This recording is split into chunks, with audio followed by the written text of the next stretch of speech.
And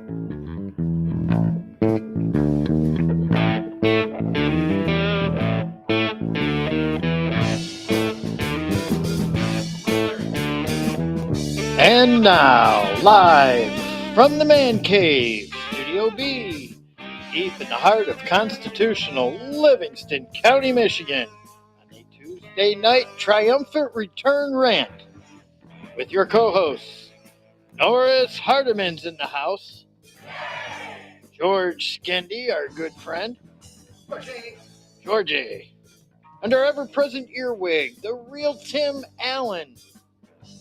He's back from visiting his mom and terrorizing us. Yours truly, Larry Parsons in the house. This is My Brain. And now, your host, the man that put it all together so he could screw it all up, Jeremy Scott Gibbs.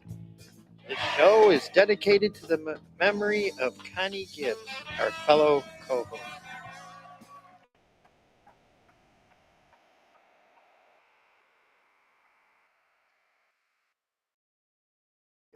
All right. There we are, live at 5 by 5. All right, welcome to the show, everybody. It's not 5, it's 8 East Coast. Live at 5 on the East Coast, on the West Coast. It is on the West Coast. You're right. Live to the Pacific Northwest at 5. Happy 2025, everyone. Yes. Happy. You know, I had a host that joy. Yeah, I had a host that did a 9 a.m. show noon, so you could say good morning to good morning to the West and good afternoon to the East. Nice. Noise. One stone, two birds. We need a mic on Georgie, Skendi. turn your mic on. On who? Oh, you. It's the one in your pocket, buddy. The one in your pocket. Yeah. There's a little click on the top of that. Because people want to hear your beautiful voice. My friend. I know. Okay, let's do it. There's Georgie Oh, for no. you. Oh. And Norris has retired.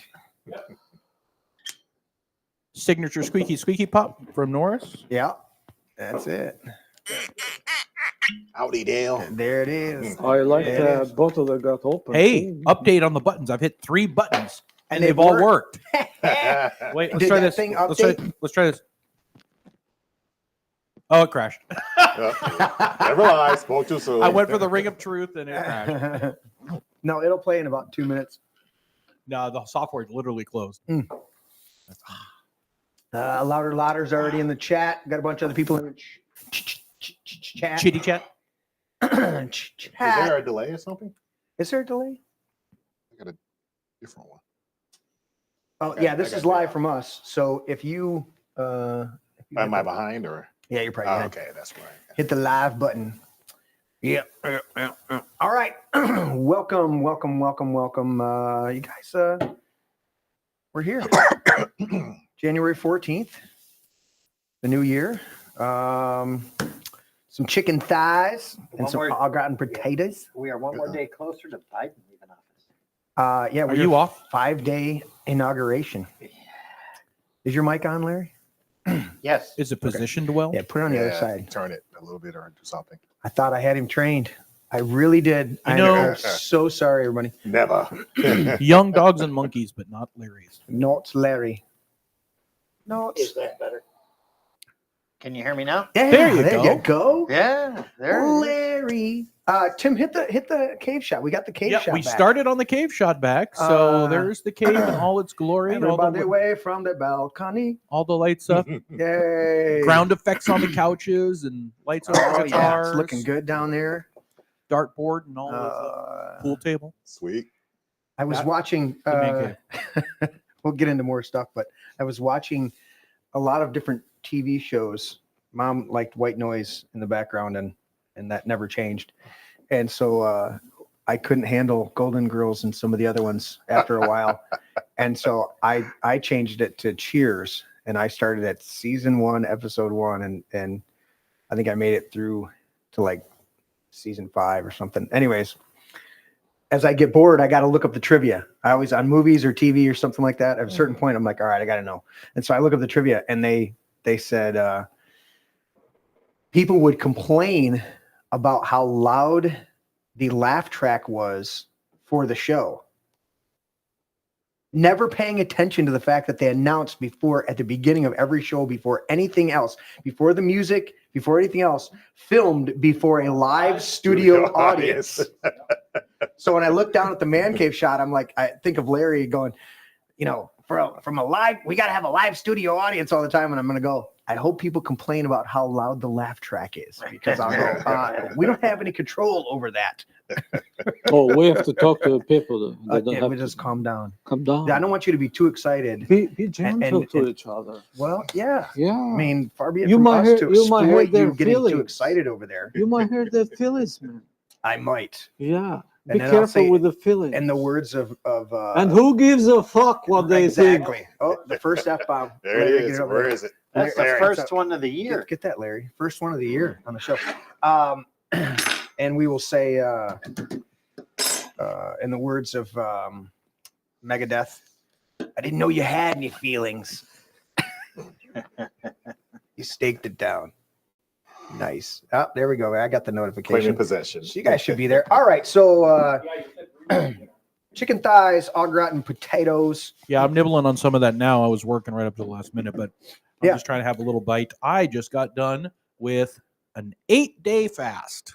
Good stuff. Yeah, Those Ah. chicken thighs I- were very well tanned. yeah, these Yeah, are They tasty. came from Florida, I think. I think they did good. Yeah. Yeah, of course, everything tastes amazing when you don't eat for 8 days.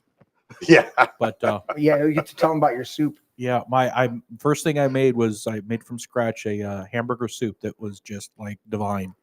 I have a bunch of servings I have frozen now because I couldn't eat all but 1 cup. What was So- the base? Chicken broth from John's Chickens Next Door. I extracted 2 months ago. Yeah. Real chicken broth. Chickens, I knew their name. Well, I fed them. So yeah, it was all organic ingredients. It was delicious. Very So, nice. and I ended up dropping. I went from 335 about a month and a half ago. I weighed myself this morning at 292. Congrats. Very good. Yeah. Very good. Yeah, we got to get healthy. Because quite frankly, I don't want to deal with any more sickness around me for the next for at least a good while. Right. Oh, you didn't hear what they are talking? That maybe a new pandemic is Oh, the coming. H1N1. Yeah, So- the bird flu. Bird flu. Yeah. Bird flu. Because the one guy that Well, that's died, what I mean, something else a coming bird flu. I mean, China, he so lived they with said. Yeah. 20 ducks in the house. So I mean, what, you live with 20 ducks and you are surprised you have a respiratory illness. Yeah. Yeah, wow. Like birds. Well, that's the thing is How right. about you're an idiot? Yeah, half these It's not people- only that guy might be idiot, but there are a lot of labs that are preparing that to drop in every place, like they dropped Oh, yeah, COVID before. So, absolutely. oh yeah. Yeah. Wait until Trump will start working. Good luck with Uh, that. Oh, yeah. Dale says if with Larry here, it'd be a fart track, not a laugh track. And I will tell you, Dale, before the show started, just before, Larry came up the stairs and gave this sad, weak, I mean, pathetic little fart. And I personally was thankful. Yeah. But George and Norris both had heavy duty criticisms as to the non-manliness of his slight squeaky fart. And I said, don't I don't know what you're encourage talking him. about. Don't encourage this man. No. Yeah. And then We don't need Norris them to ride to vacation, right? and then Norris proceeded to say, well, I'm glad he's sitting on the other side of the table No. because the next one might not be that subtle. Yeah, exactly.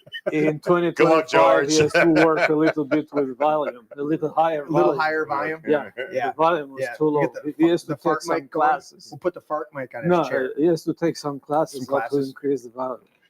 Yeah. Well, but that's why George tends to sit where he sits at the table, leaned up like this, so that everything wafts behind him versus in front of him. Oh, there's a method to that madness. There is. There is. I'm going to check my buttons here, Tim. I quickly found a previous show from October 24th. And I played it a little bit downstairs. So I'm going to check my buttons to see if my switching capabilities are locked or if I need Up to. to snuff. Well, it's been weeks up here and I did not think to, see, they're not correct. So I will change them in about 2 seconds here. No, I'll have it here in a second. And then that'll be good to go. Give me my disclaimer button there. And there we go there. And there we go there. So, yep. I just have to say my hotkeys real quick. All right. And hotkeys are good. And should be able to go now. There it is. Grandma Connie. And so I'm going to hit the volume here. And we should be able to get this, guys. And then Tim and I will work on this as a more permanent thing because Grandma did. Grandma, let's Is do Grandma this. okay? Let's get this stuff out of the way. All right. Yes, Wolfie, please, Mr. Allen. All right. This is my brain. Notice. You can read along with me. Read along. This show is mostly raw and unfiltered and completely politically incorrect. That's Larry's fault. We say Merry Christmas and the Pledge of Allegiance, especially the part about one nation under God. We thank our troops for their service. Yes, we do. Thank you. They're not treated right. We only recognize 2 genders. Check your equipment. Dangle and a no dangle. I mean, As check your a- equipment. Dangle, no dangle. Yeah, It's covered. As adults, we enjoy adult beverages. Cheers. We cuss, but we do not curse or swear. What the? You don't understand that? Please do not argue until you have the facts. Get a dictionary from before 1950. We love Jesus, And but read we hate religion and religious hypocrites. Think about that before you react. If any of this offends you, do not say anything. Just leave.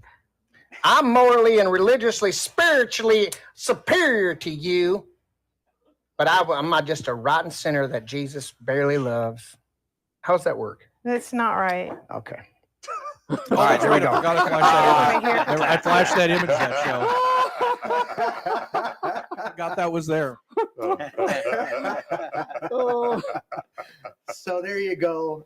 She was an incredible lady, and she had quite a right hook. Let me tell you. As you well know, Larry.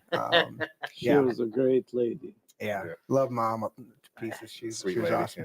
yeah. And we'll get into that more. Let's finish up with these disclaimers, though. That was great, and we'll get that in the can as we move forward with the show throughout the year. One note on that, just on that beat, is I can relate because as I edit video and do products and stuff, I do a weekly news, the Christian Media Weekly News for a client. And my dad, who passed in 16, did the bumper on that. So I get to hear my dad's voice every week. Right. Nice. That's nice. Nice. All right. Preference there, Mr. Norris? Oh, you know what I want. You want the Bears? You don't have to fight over Bears today. Coffee's not here. Is he in chat? He should be in chat if he knows what's good I for think him. he's slacking. I don't see Do you him. know Slacking. what, guys? I Fucker. see the bear, and Yeah. I was saying to myself Okay. so many times, I'm going to watch that All right. show with Kevin Costner. Is it Kevin Costner? Yeah, Kevin Costner. DiCaprio. Yeah. The Leonardo Revenant? DiCaprio. yeah, That's The Revenant? DiCaprio.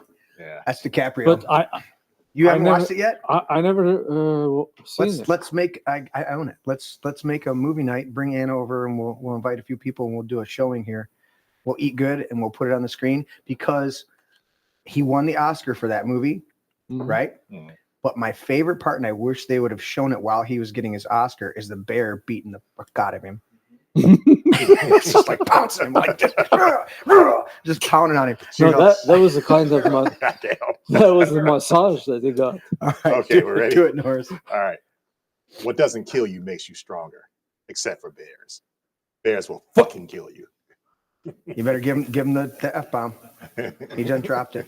I've got to get my daughter to make the F bombs up for us.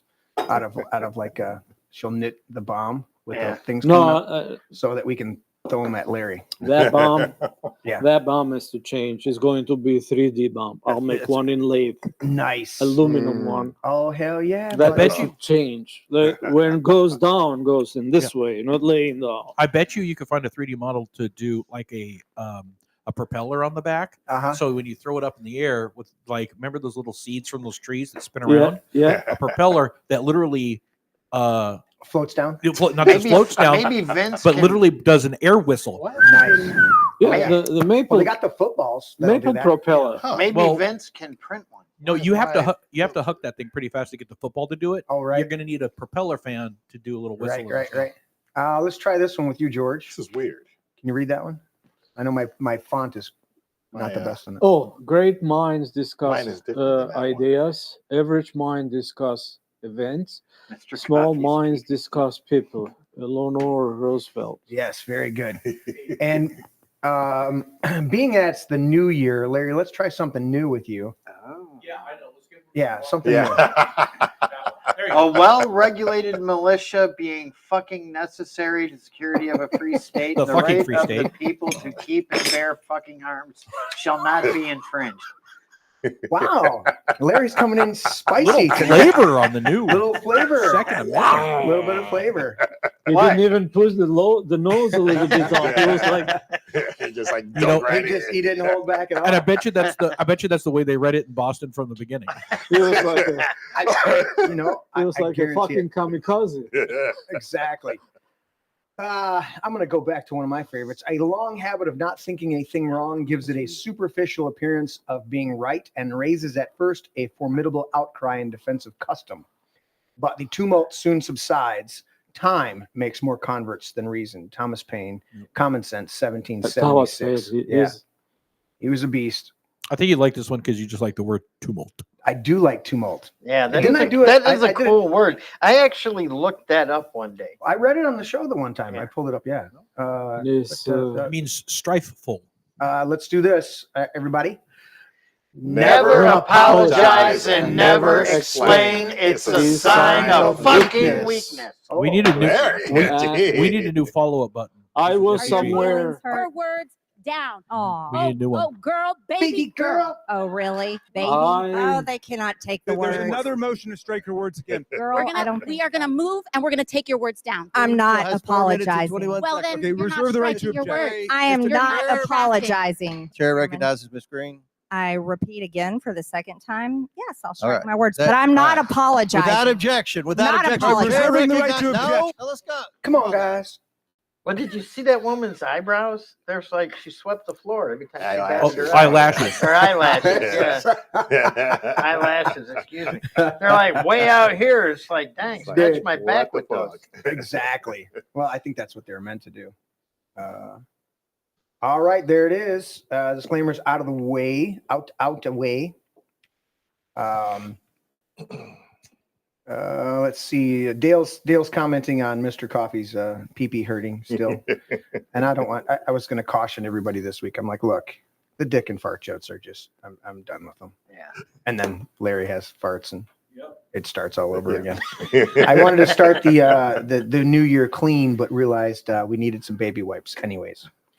I can bring you some next time. George, they're saying that you look totally different in that knit hat, like you're an undercover cop, and your chair's still low. Pop your chair up. Have Larry Looks like a help you. dock worker in a 1960s There movie. you go. Stand up, Georgie. There you go. There you go. Look at him. Now he's like, Now he's like, he can't be in incognito anymore. I used to, when I was in high I think he school, looks like a Fed. It does. when I was in high school, I used to love math, and I wasn't afraid Math? to go to math classes. No, he I- said meth. Math classes. yeah, Yeah. I used to go at the end, You said crack. and I used to lay down like this in the seat Mhm. and watching what the teacher was explaining. And he came one day to me and he said, I know you like this, I know you understand this, but just to respect me, can you stand up a little bit more, because you look to me like you are in the bar and you are enjoying the music. All right. Nice. Oh, man. Can you sit up, please? How old you got to be in the country to go to the bar? 12. 12. Well, some countries you like You say Germany. what? Germany, you just got to be old enough to hold the glass. Yes. What to be I asked how old you had to be to go to the bar and drink in your home country. in my own country? Yeah. I didn't see any age Children? limit. No. Well, I was we'll be going back with- after I restart the blue You could screen go in crash high of the school to computer. the bar. For those Oh, of us yeah, in who high lost school. picture, Undo Just- keep listening, and undo the I'll overlay. reboot. Oh, There's the straight picture, no switching. You're going to have to do it. Well, hold on. I got it. I got the switch over here. In the main break, I don't know the numbers that anymore. was half an hour. Yep, We have I a got it. little bar across the street from the All right, we're on school, table shot. and we used to go with the teachers, have a cognac or some other liquors, and Must be they're drinking with us. But do you Liquor, know I what? don't even know. The most funny thing was that you can drink alcohol, but they won't let you smoke. What? What? Really? What? You could be a kid drinking Fir- alcohol, but first- you can't have a first- cigarette. And the difference is First what year in high exactly? school, you can sit with the teacher during the break and have a whiskey or we didn't have much whiskey, but more was cognac and that liquor that I make with oranges. Mhm. And we pay for the teacher, or teacher sometimes pay for you, but never say anything. Hey, don't drink. But you go in school or you leave the school and go behind the corner and start smoking, and they see you, you are in big fucking trouble. Already? Of course. A little bit of disconnect there, but what the hell is that? That's one of those damn stink bugs. Stink bug, yeah. And this is why when I go back home, I get all the teachers that they left because most of them passed away. And we have, every time I go home, I take them for a lunch or for a dinner. Nice. And it's fun being with them. The hell, Chimney? You bring any stogies? At least bring a stogie. Is it that Chinese one that you buy in the It does store? smell good, though. I will give them that. And most of the people that vape, they do smell very nice and 1,000% better than any cigarette. Oh yeah. But I do like a good pipe or a cigar. Pipe. Nice. Yeah, I like Captain Black tobacco in a pipe. I mean, there's a really nice apple tobacco I like too. I used to like cherry Cavendish. That's good too. It had a very nice aroma to it. Yeah. And if they're not doused with all sorts of chemicals, tobacco, actually specifically nicotine in the tobacco, if it's all natural, is actually a very healthy thing in moderation.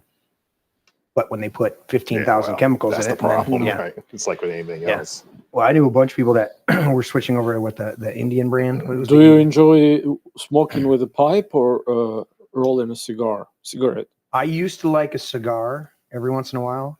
And then I used to, before Obama fucked it up, I used to smoke non-filtered DeJorums. They're a clove cigarette, and they were all natural. Came from it was some controversy about that, wasn't yeah, there? and they had to change them to cigarillos, where they had to change the paper, and they had to they couldn't do the non-filtered ones anymore. And for a little while, because you can't catch me now, I used to get them from their home country.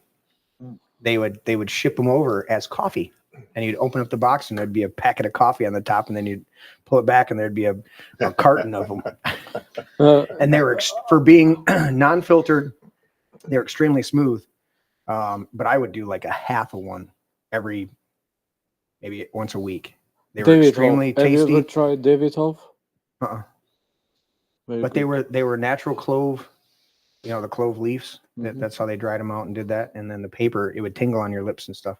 And actually, my oldest son, I would share it with him periodically because of the natural clove. Like you can put clove oil, but the clove cigarettes, when he would smoke them, it would help his teeth.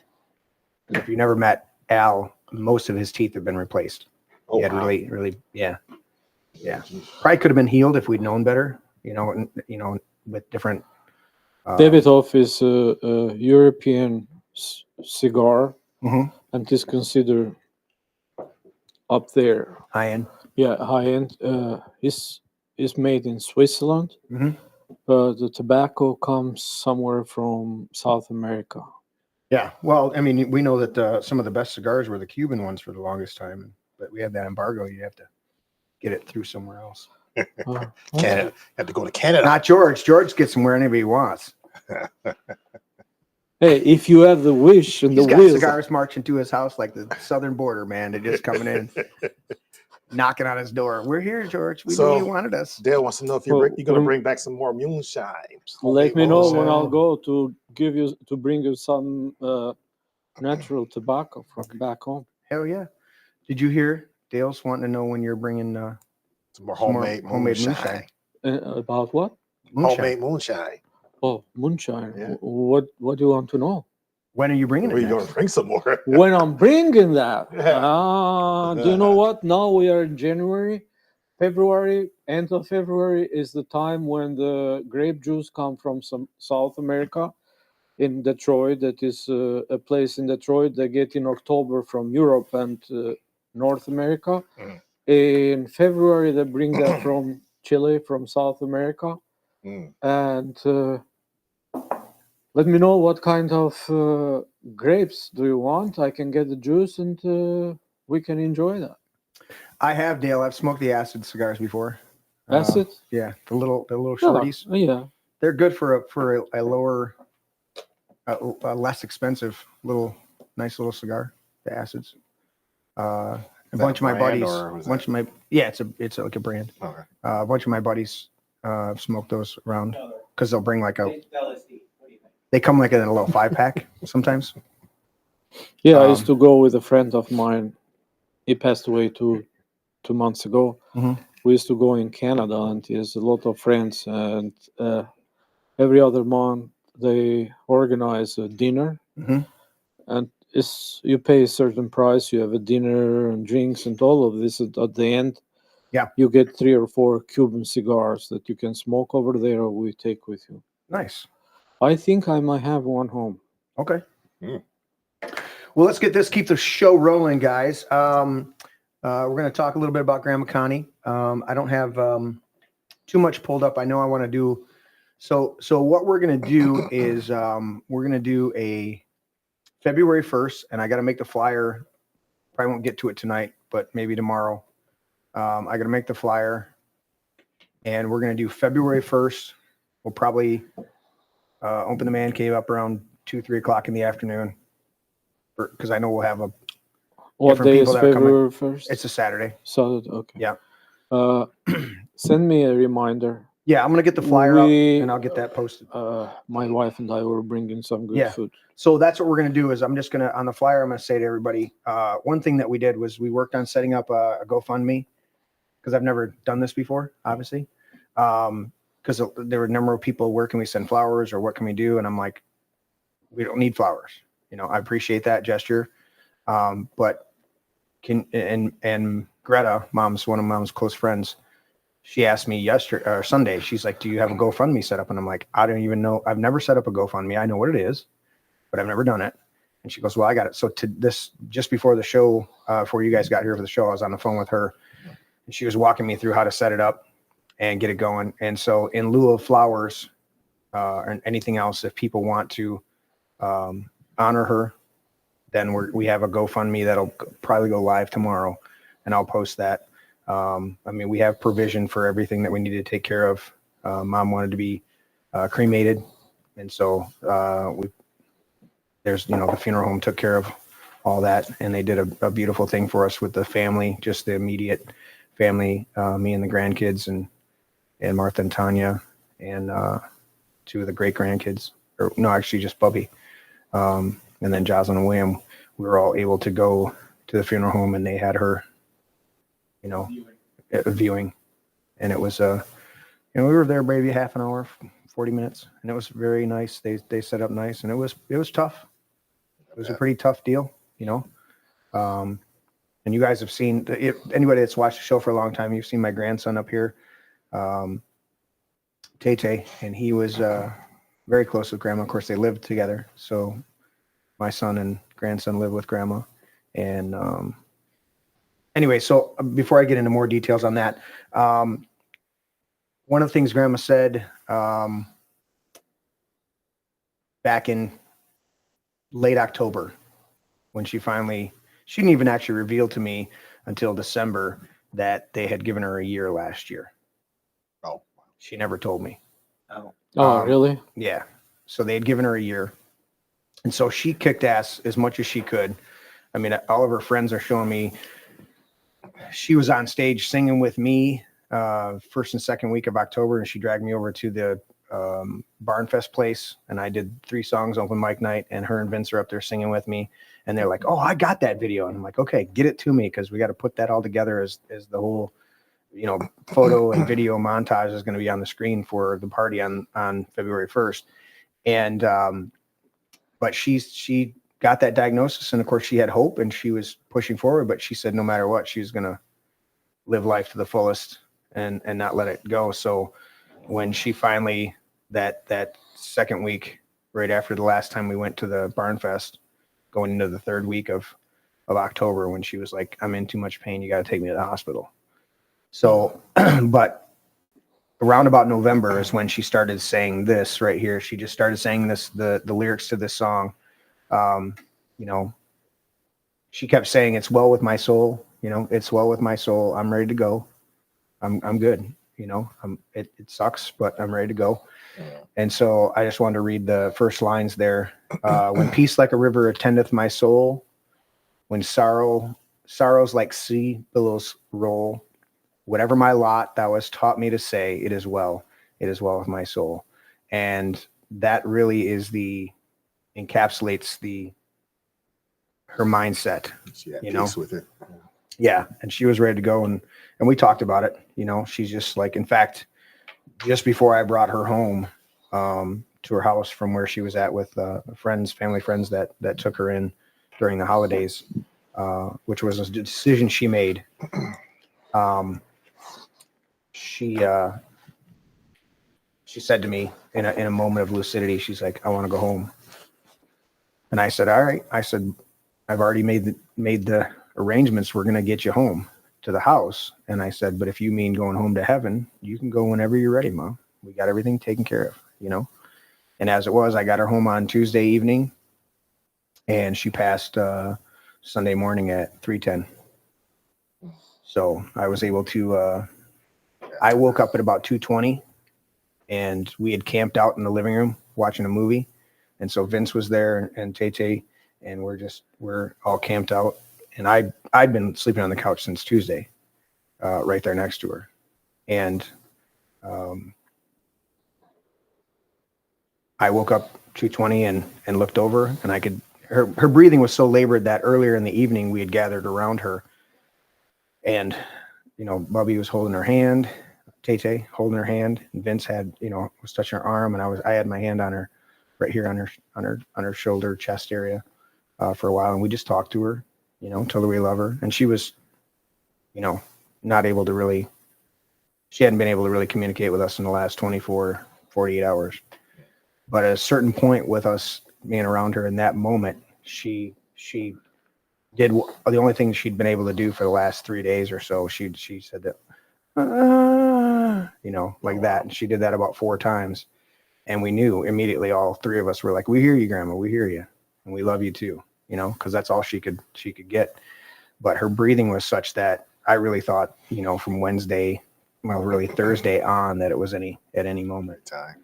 And so anyways, we all, at a certain point, we realized she wasn't ready yet. So Vince and I went downstairs and we worked on the well. I worked on his bladder tank was bad. So we changed out the bladder tank, put all new fixtures down there. So it had a new pressure switch and all that stuff on the house plumbing. Put the new big filter in there, and we came back upstairs, and she's still, you know, breathing. But that's really, she didn't really move much that last 24 hours. And so we popped a movie in. Everybody kind of passed out, and like I said, 2:20, I woke up and I looked over, and I could tell her breathing was in that even more labored state, and nodded off. And I was really light sleep, you know, really attent. And I just wake back up and I'm looking over at her, and then I'm nod off. And at 3:00, I woke up, and I'm just watching her. And then at 3:10, she took this nice big, That's it. and then I watched and I counted, you know, and I'm like, okay. And as I went to stand up, Vince looks up at me from a dead sleep, looks up at me and looks over at Grandma. And I said, yeah, I gotta make the phone call to hospice. And he's like, okay, you know. So it was very peaceful. It sucks that she went through the amount of time, but we got a lot of time to interact with her. Jocelyn was saying when we were at the funeral home, it was pretty, you know, that was really tough. And she actually we were standing there, and she's we don't you never push the kids in those Bless situations. you. You just go if you'd like to, whatever you want to do. And she's, teary-eyed, of course, and she says, I really got to say my really good goodbye when the last time we visited with Grandma, and Mom was still able to talk at that point, and she's consoling the kids, and just trying to put them at peace. And so overall, it was a tough situation. I mean, she's one of the only ones we have. She's Mom.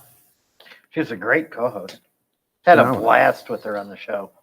Yeah. Remember how I used to pick on her with the acronyms? Yeah. And then she would turn around to me and go, OMG. And I go, really? She hated acronyms. She said, Larry, I She hate would acronyms. punch your ass every time. She did, but she punched me in a loving way. You thought. Anyway, so We got Georgie over here going. I know it. Well, Georgie, you were here during the New Year's Eve party, right? Yeah. Was that what you were here? Yeah. And you were noting that I looked over and saw you at a certain point, and it was 8, whatever it was, time frame. Uh-huh. And you were noting that was the time that you lost your father last year on New Year's. So last year? 8:30. yeah, Oh, wow. yeah. Well, So okay, so a little bit more closer to home. Yeah. yeah, It is what it is. right. Yeah. But I'm going to say it's interesting, but it's so terrible because from November 12th until now, I lost 6 friends. Wow. Wow. Yeah. Really? Yeah. Cancer, heart attack, cancer, and all of them got vaccinated. Oh. So maybe turbo cancers. That's one thing I can say it with Mom. Wow. She never got the vaccine, but then she still got, that lung cancer. She started having the lung issues right when that. And she didn't smoke. She smoked years and years ago, but it was clear out of her system. So, And one of them yeah, was 54 years old. He Wow. Was in Germany. We worked together here for 5 years, and after he had his problems with the family and his wife, and he has to go where the kids are going. And one day, it was November, I get a text, not a text, but in Viber, he told me, brother, I think I'm fucked up. Oh, wow. I was like, what the fuck are you talking, Roland? He said, he wants just a checkup, routine checkup, and they found a 10 centimeter tumor in his lungs. Oh, wow. And I said to him, I know that you are smoking, I said to him, because when he was here, he was smoking. And I know that you have a lot of issues with ex-wife until a divorce and all of this. And that can weigh heavy on you. And, Yeah, That's but stress level. I have a that's the one. question to you. I said, did you vaccinate it? He said, all 3 of vaccines are in my body. and that's where they're And finding I out. didn't want to tell anything, just Huge why- fucking turbo cancers, dude. why did you do it? Because it was in Germany, and they got, you are going to lose a job, or they don't let you go outside if you don't get vaccinated. Yeah, you don't have any rights. See, that's No, what, and- once you leave this country, which is like You are Oh, fucked. hell, we Yeah, didn't you have don't any have here. any You are rights over fucked. Yeah. Human rights? What Depending the on what fuck part is of the this? country you were here. You Yeah, I lived in Germany. You don't have any rights over there. You get Oh, the yeah. best beer on the planet, but you don't have any rights. Well, Yep. that's an extension of it and prior. Yeah, and it's like here, it's like even our neighbors to the north, The Canucks. the Yeah. Canuckistanians. They're pretty much the same way. Canuckistan, you don't have any rights over there. You don't have free No. speech. They will throw you in jail They're England. for Yeah. Look what they did preaching to the Bible. truckers. Look what they did to the truckers. Oh, Exactly. they- I mean, they I'm blocked glad their that tyrant. account. I'm glad that tyrant is stepping down. Well, it's still ingrained in their society, though. Yeah, well, it is. Yeah. They're a bunch. I mean, that's why when Trump That's said, why I said "Let's make I them don't a want anything to state," do with those I'm like, fuckers. hell no. Well, I don't want nothing to do with them. unfortunately, when you get Bunch past, of libtards. once you get past a certain level of socialism, it becomes so ingrained in you that until that entire Generation. system collapses, they don't. The masses, the average people, don't wake up. It has to be a complete collapse, or really close to Well, it they're before hurting the up there. That country's hurting. That, and that's why they're starting to Yeah. see Well, it. California is a microcosm of that. well, really, yeah, to be honest. California is Now- another Every one. shit come from there, now- all over America. Now, whether people- people will wake up now after all this crap that's been going on, Yeah. we'll see. Yeah, exactly. I doubt it. I mean, I'm not holding out any hope. yeah, they I want. don't believe they want will. all the. They want all this money. Soon Why as it- should we bail out stupid? As soon as it To passes, bail out who? they'll be back. Bail out California. California. They want. They want all this money. We totally went off the Biden- rails. Biden gave them all I know, we got to $771 today. Go and Proved get a check to them all. go and get the Right. money from fucking Ukraine $771. and give to those people. Yeah. Go But Go anyway, give to Ukraine. Go give to those people. All right, finish your Piece of shit. I know. Norris. No, I'm just saying we just went off the rails. We were It's on all- something it's all else. Then good, man. we It's all went good. somewhere else. So totally. we're gonna Oh, shit. February 1st, all of you out there, I will have the flyer. You guys will know. We're gonna do a whole potluck thing. So I'm trying to figure out the exact app. There'll be an app link, and I just want everybody to, if you're planning on bringing something, I want everybody to be able to see what people are bringing. Okay, so don't So you can sign it up. You know, I got to figure out what app it's supposed to be, and I'll make it available. And I'm sure there'll be, some people that don't. But I'm trying to, on the flyer, say, go to this if you're planning on bringing something, and look and see what's already there. If somebody's bringing this, somebody's bringing that, somebody's bringing this. And what I'm going to do is we're going to have the picture show going with the few of the videos that are spliced in there. So, how they do that at Memorial. They have that whole, and I've already started working on that. And then what I'm going to do is we're going to set up the cameras and Gotta get a couple good shots of her smacking me on the podcast. I'm not glorifying you. But we're going to get the cameras set up, and then we're going to have the microphones there. And so I want everybody through the course of the day just to come up and share something, share a story, or being smacked on a podcast, or whatever the situation may be. Just share something about that, and then we'll do that. I did write a song for her, and I played it for the people that were here on Sunday. Most, the family, and then a few of her real close girlfriends.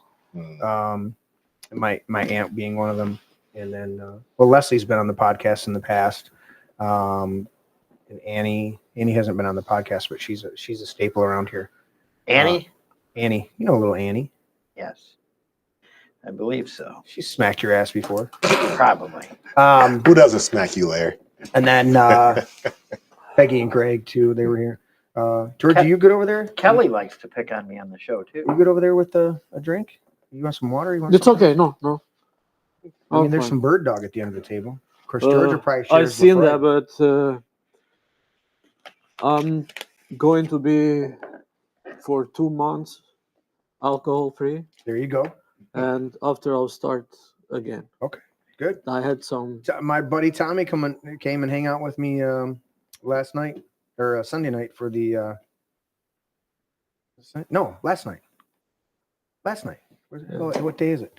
For the final wild card football game, and he brought that bottle of Patron Cristalino. I saw that. Yeah. And he said he's actually on. He owns the restaurant. He owns, it's a restaurant, full blown bar, and he can drink.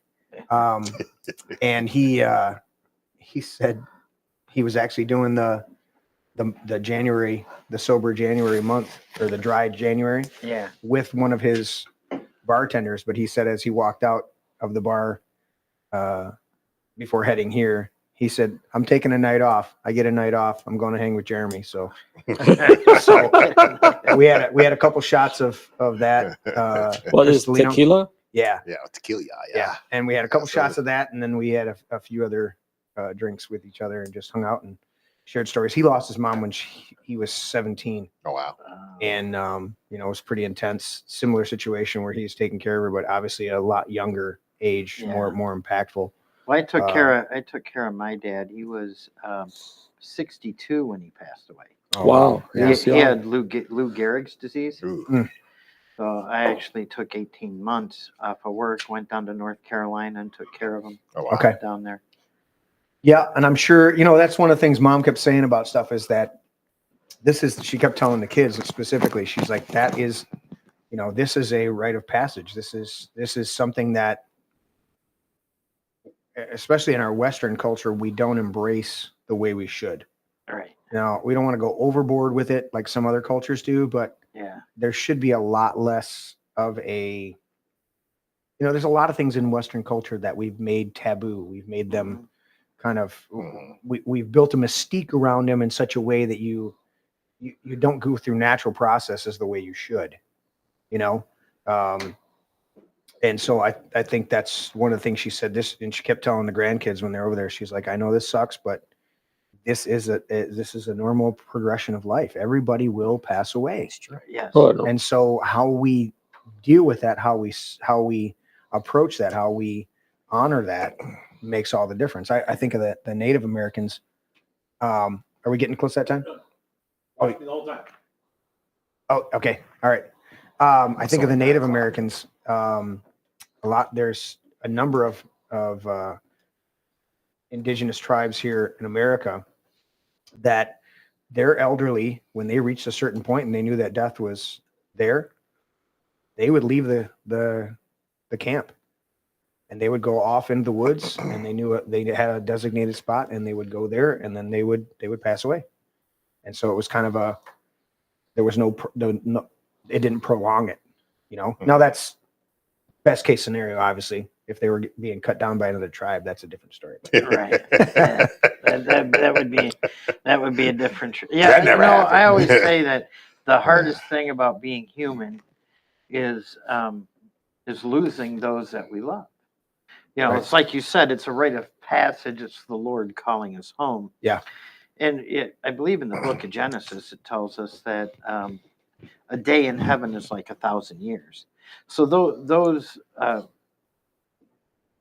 those people that leave us to go be with the Lord, right, before their first day is over, we're by their side.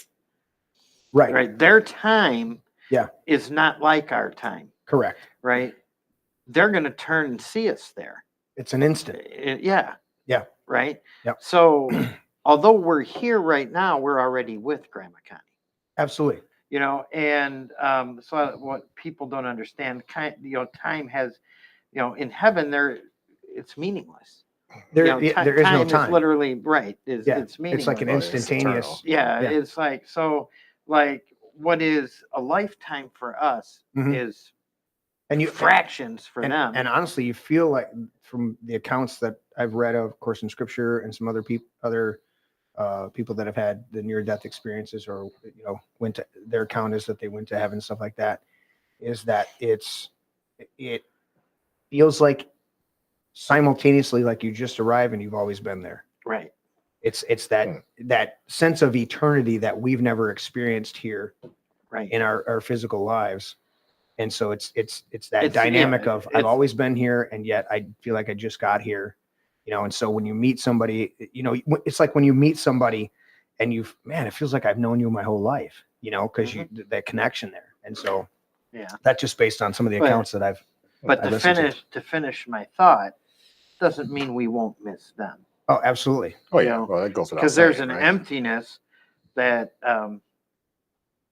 that they leave us with. 100%. Yeah. But she was an incredible lady, and I'm glad she was that I got to know her. Absolutely. We were on the podcast together for what, a year and a half?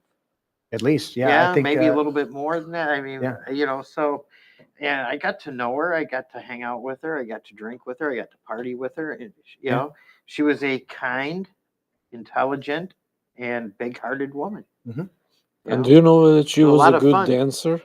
She was a very good dancer. She was. The amount of videos that are emerging now of her dancing from all of the friends and family. Oh yeah. I was dancing with her one night here. You were playing, and I was dancing. Yeah. And I was like, "Oh, probably I have to take it slow with the grandma." Yeah. She kicked my butt, man. Oh yeah, Oh, sorry. she was the consummate dancer. That's why I said I'm like, who's got videos? Oh, I got a video of her. I got a video of her. And there's Yeah, everybody's she was- popping up with the videos. I I'm would like, come to parties here at the man cave, and she was always the first person Oh, out yeah. on the floor. you know what? And I'm bringing people out with her. Nice. I don't think you guys ever saw it. Larry saw it, but originally the stage went all the way across the screen. Yes. Oh, did it? Yes, yeah, it did. over to the edge of the screen over there. Oh. And Uh-huh. so when I cut the stage down and made the screen bigger, when I made it wider and cut the stage back, part of that inception was because Grandma was always trying to dance and there was more stage than there was dance floor. Yeah. And so I had to open it up for them to have more dancing Gotcha. area Yes. down there in front of the couches Okay. and in front of the screen. So that's part of that dynamic. So wonderful lady. I'm so blessed to have had her in my life. And One thing that I want to add, Yeah. and this in general, is not only for your lady, for everybody that has fathers, mothers, or sons, or whatever family.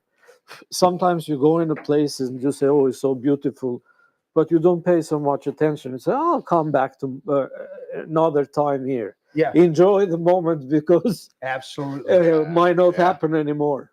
That's true. Yeah, you're exactly right. That's true. My daughter's sending me an update on the GoFundMe wording on the page. I'm gonna read it later. So there's a little bit of it, guys. When we get, as we keep going forward, Jolly Jojo. obviously Mom, Grandma Connie was on the show, like Larry said, for at least a year and a half. When I looked it up, I played you the clip. I think that was the last one before she stopped being on the show because of the initial, what we found out to be lung cancer. I guess she was coughing so much that she just couldn't be on the show and not cough. And so, but then she came back, what I say it was August 27th, and it was September 10th was the last time she came back for those two shows. And so I have those, but I'm gonna take time to go through those. Tim already had a whole bank of sound bites in the computer with her on them, but I'm gonna get some more stuff there. And we'll play that, and then I'm gonna glean from the presentation that we do for the homegoing celebration. I'm gonna pull some of that footage in, and I may sit down and just do a special thing. Maybe I'll bring my kids in that are willing, and we'll do something like that. But anyways, But I'm going out of the topic that you are talking. we're gonna shift gears. Yeah, Somebody of you guys told me that I look like a police with my that black was Dale in the chat. It's okay, it doesn't matter. Hell, you doing One Larry? thing that I want to Oh no, it's say, Papa Bob. Papa Bob said it. one thing I want to say is that it happened for me this 2024 to know a couple of good police people from Livingston County. Oh yeah. Another good one of the guys is the guy that comes all the time in our school board meeting. He doesn't know how to open or what? No, you have to, Larry. You have to He's trying. Put- He's trying to. He's trying to get. put the lid on closed. Yeah. Hold it closed. Hold the lid on there. Tip it over. Yeah. Tip Gotta it get. over? Gotta get the cork away. You got to wet the cork. Yeah. Oh, got to Now tip it back. Now try to turn it. No, Yeah. it's just too You smooth. just don't have the taste. The You want touch. to do a water for Georgie? I'll take just a little bit. Just a very little bit? little. Okay. I don't want you to break your. Yeah. No. Don't break your vowels here. Okay, we'll pour Georgie's first. Tell me when, Georgie. Thanks. There you go. That's all? And this is from my buddy Tommy, bringing. I think I've discussed it enough on the show before, but if you guys haven't done it, the new line of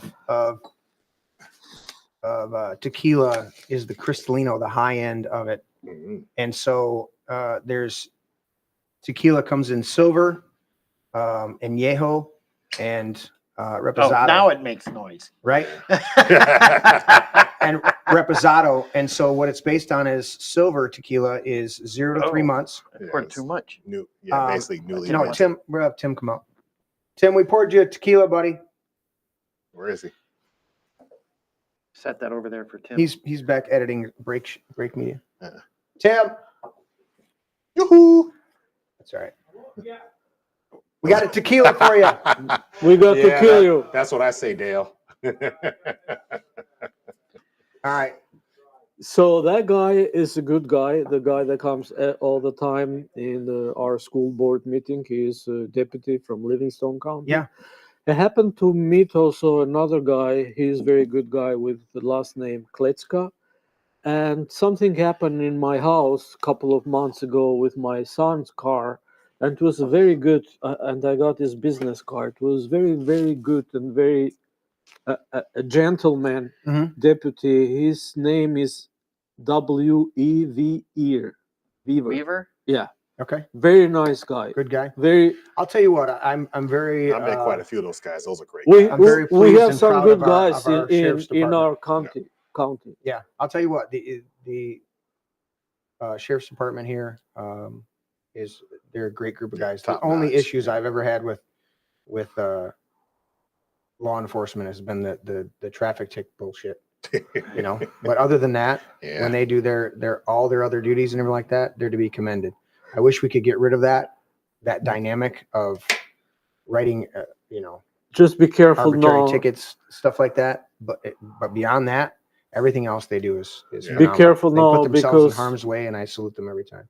you get a ticket for texting on the phone or talking on the phone. Right. It's everywhere, and Well, it people is a think- revenue stream, unfortunately. That's my no. problem. Yeah. people think that when they're not driving and staying in a red light in the traffic, they grab the phone and try to talk or to text in the phone. And that is where they catch most of the people. You're not supposed to touch, even if you are in the standing at the traffic light. Right.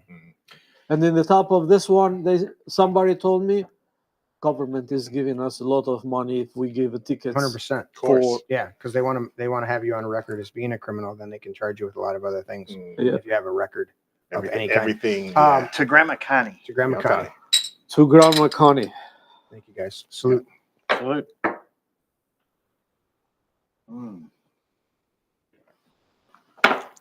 Oh wow! Damn, it's tasty. So, as I was saying, This is silver. Wow. fucking good. Silver tequila is 0 to 3 months. newly minted. Añejo is up to a year of aging, maybe a year and a half of aging, and then the reposado is up to 3 years. That's the old stuff. Where they put it in barrels or whatever they do, and they make it Nice. nice. A little bit Nice. of pepper there. So what the Cristalino is a newer version that's been on the market for a number of years. Maybe I think I was introduced to it like 3 or 4 years ago. What they do is they take a reposado that's been aged for 3 years, and they run it through some type of charcoal filtering system, and they take out all of the color, and they take out a lot of the heavy overtones, and they leave all of that subtle fragrances and flavors that we just got to share in. And you get those flavors. You get that tequila, but then you get that, you get those nice tones, but they're not overwhelming. And so I have always been a silver person, but now that there's the Cristalino, I mean, that just it's a gorgeous bouquet. I'm still more. I like the. Well, you do because you're a whiskey guy. Yeah, but what's the version? Or Scotch. The smoky one. Yeah, that would be the No, reposado. but it's another name for it. Shit. Añejo? No, that's it's another mezcal. Oh, okay, yeah. Mezcal. Yeah. Oh, Yeah. okay. That is with the worms inside. No, not the worm. It's smoked. Basically. They do another Yeah. secondary thing. I'll tell you what, the best one I ever had. I mean, this is the Cristalino. I like this one. There was a company that was taking tequila, shipping it to France. What? Blending it with cognac. What the fuck? Running it through a filter, and then shipping it back. I still have one of the bottles is up here. What do they call it? They called it agave. Agave. Agave. Okay. I know. AGAVIA. I know agave. Yeah. Okay. There's one here for you, Tim. You can't get it anymore because during the lockdowns, everything got shut down. They ceased production. What? In France. And I was getting these bottles because the gal over at Brighton Market, she's the one that just like found it, and nobody was buying it because nobody knew about it. And so she would text me and she'd go, I found another bottle at another one of these stores around here, right? That was giving it back to the distributors because it wasn't selling. And she told the distributors, if you get any of these bottles turned back, we'll take them. And I ended up with probably, I don't know, maybe 10 bottles over the time. And it was the flavoring in it was so, it had these floral overtones and everything like that. And then had this tequila base to it. It was just phenomenal stuff. And we kept it in the freezer, man. It was like, oh yeah, it was phenomenal. I'm trying to see if I have my bottle up here just to show you guys, but you can't get it anymore. So I'm just teasing you. Teasing myself, yeah, really. okay. No, you can't get because they stopped don't making ship to Spain, to France, or because France doesn't do. No, they stopped making it. So, they stopped doing it. Yeah. They stopped Because making it. if they have in France, I can get it for you. Okay. I'm going to tell you, I'll Send me a picture and Okay. the name. So if they have in France, I'll get it for you. Okay. Remind me of the country. Your country. My country? Yeah. Albania. Albania. Okay. All right. But I have friends all over. If you want anything, Italy, France, Spain, Germany, Switzerland. I could use some German beer. German beer? You have here. I can find for you some. Oh yeah, I know. I was just kidding you. I'm pulling up. It ain't the same. The beer that they get here isn't. I mean, it's Oh, German, but it's not the señorita. best German. I'm pulling it up. I'm going to see. Maybe they started production back again. No, it says out of stock. Right there on the front of the page. Tequila de France. Out of stock. Okay, So tequila. It's a delectable. Oh, get back over there. Okay, there's the then. bottle.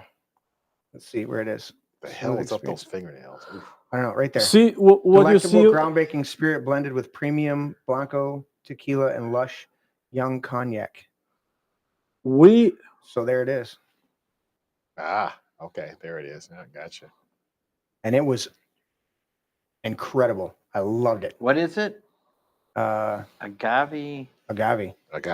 So it says find it. I'm wondering if they. What is it? Part tequila and part cognac. Yeah, it's blue agave tequila. What cognac is It's a great bourbon? product.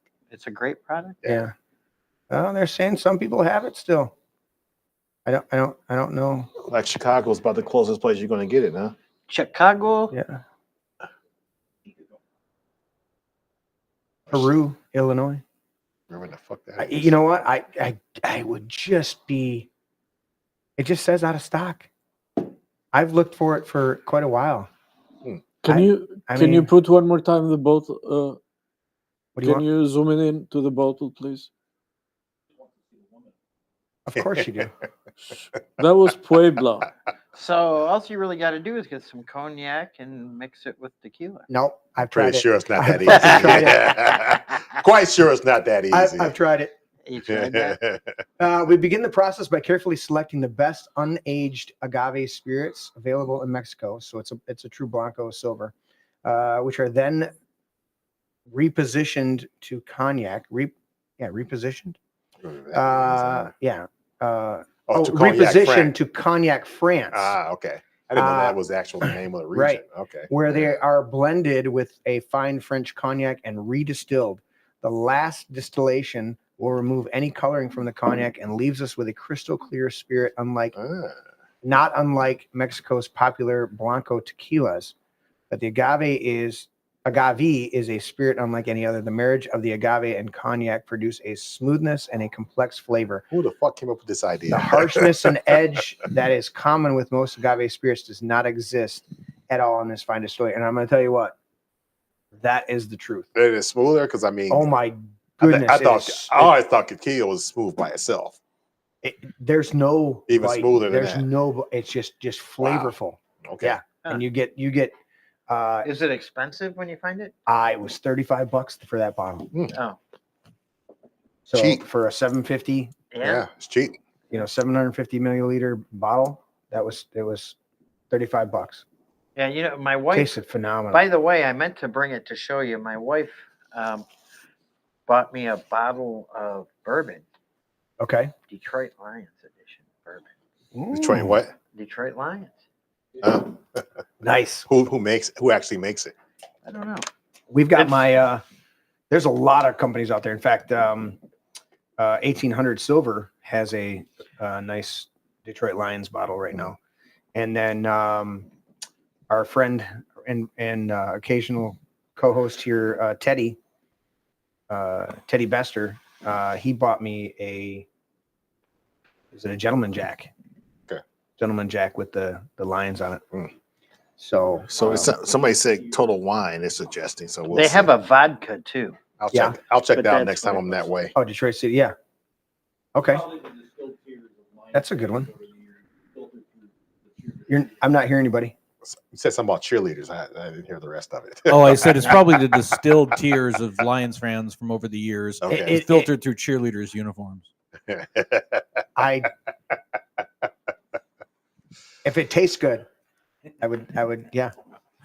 Yeah. Yeah. I'm not against it. Only the Vikings fans. If they make it, and I'm not putting a heavy emphasis on the if, I'm saying nothing's until it happens, it hasn't happened.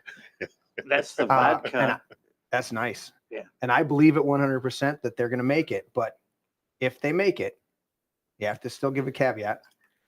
This will be the first time that they've ever made it to the Super Bowl. Yeah. Since 1953, when they didn't even have a Super Bowl. Well, they didn't have a Super Bowl back then. Right. So, I mean, this is unprecedented. Well, it'll be interesting because they got to get past the Eagles, and it's like the Eagles might. We'll see. Depends on who you ask, right? I'm hoping the Rams ram them and then and bloody them up. Yeah. And the Lions have. I mean, we know what. Well, Campbell's doing it right now. Well, hopefully with a game off. We're getting our troops back in. Oh hell yeah, dude! Up to strength, right? Yeah, he's getting everybody squared away. And I was, dude, watching the Rams take out Minnesota, and then watching. I never watched the rest of that game. I enjoyed listening to Pete Hegseth take down the Democrats today. He did an awesome. See how job. Larry pivots? Yeah. Let's do this before we head into the break. It was like a sports event. No. Stop it, Larry. Any of you guys try drinking Calvados? I don't even know what Never you heard said. of it. No. I wanted to pull the line from Deadpool and Wolverine. I feel like we're missing. I don't even know what you said. Who is sweetheart. your dialogue coach? Calvados. I have not missing seen that yet. I so have to much see that. exposition here. You got to watch Is it. it good? Yeah. Okay. There's so much exposition here. I feel like I'm missing things. Calvados is pretty much like cognac made with apple alcohol. I would be slightly interested in that. Really? Very interested. I made some, and I have only one bottle left in my basement. Oh, you might have to share.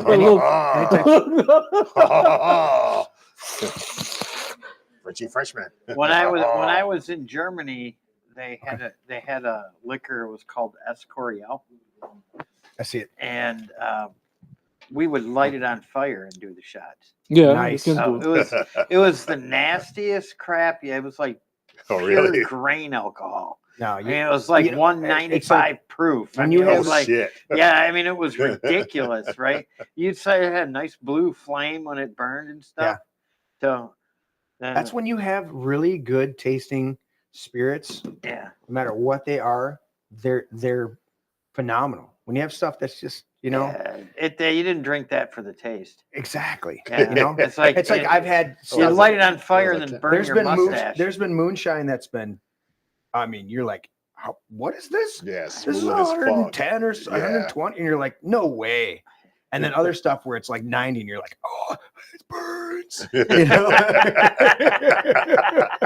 it's like there's definitely a quality in that and a difference in that. Yeah.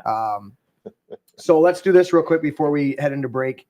How was your Christmas and New Year's? Of course, all three of you made it over here for New Year's. Yeah.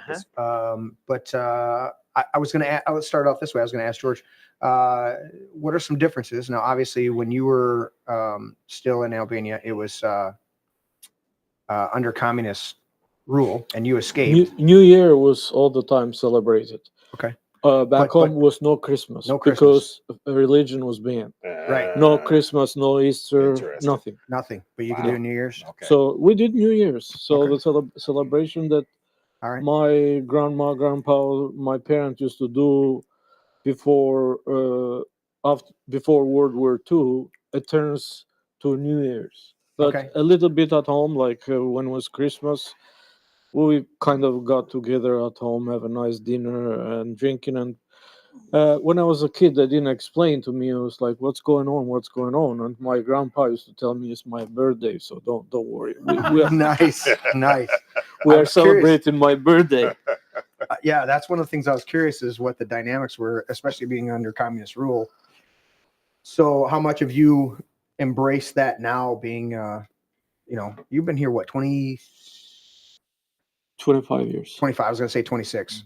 25. So 25 years coming from that environment of not being able to celebrate and being told other things, even though everybody kind of still got together but didn't have the same thing. How much, and you having kids now here, you're both your boys? Boys. Yeah.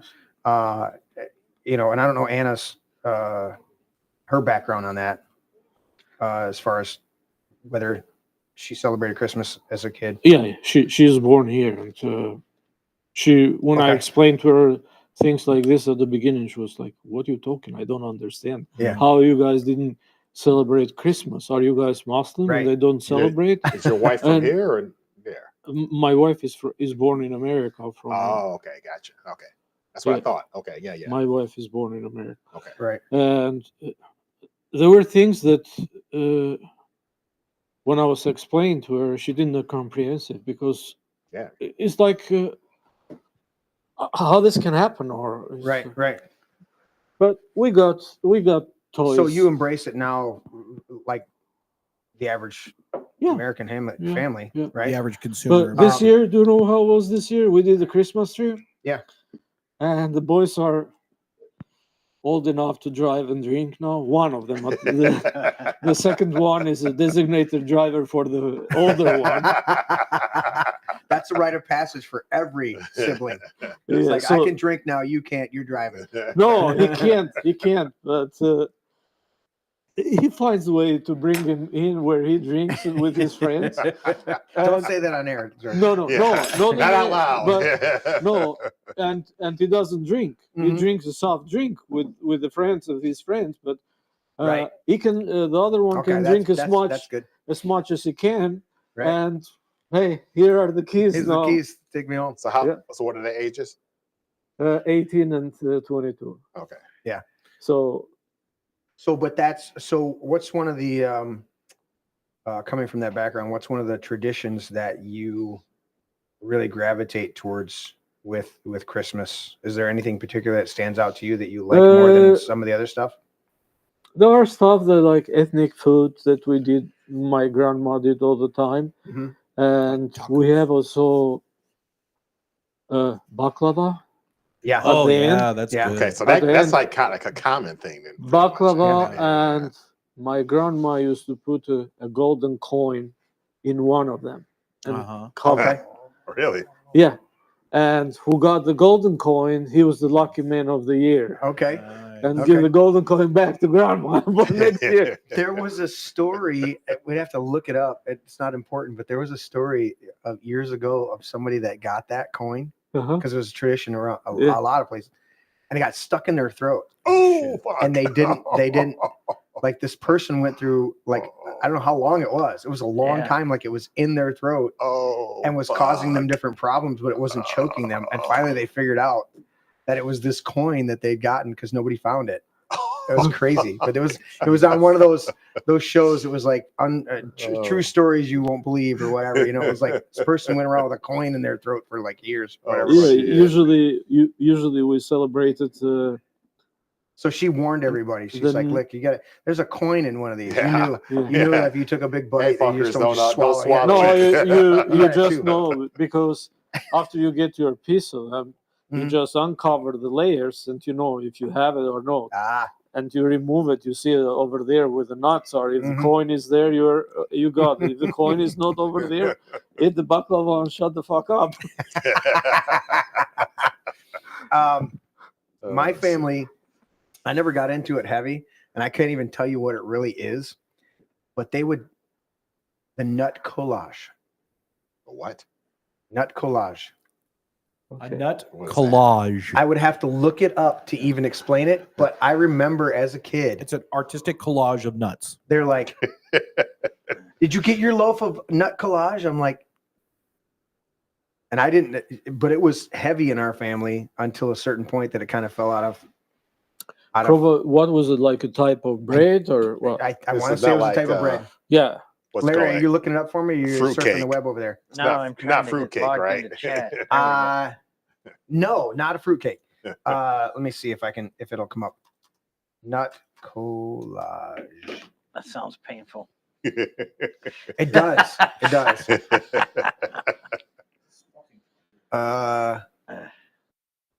What the fuck?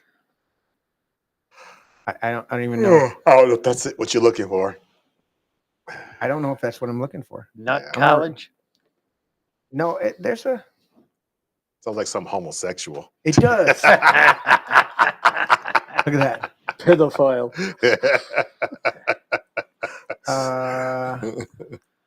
Sitting in Guantanamo. I don't even know, but that's what it was. See, they're giving me a bunch of shit that I don't Nut even the know. nut collage sounds Yeah, like a no. gay bar. Yeah, exactly. Thanks, Larry. I appreciate that. Tea baggers. I said no dick and fart jokes this week.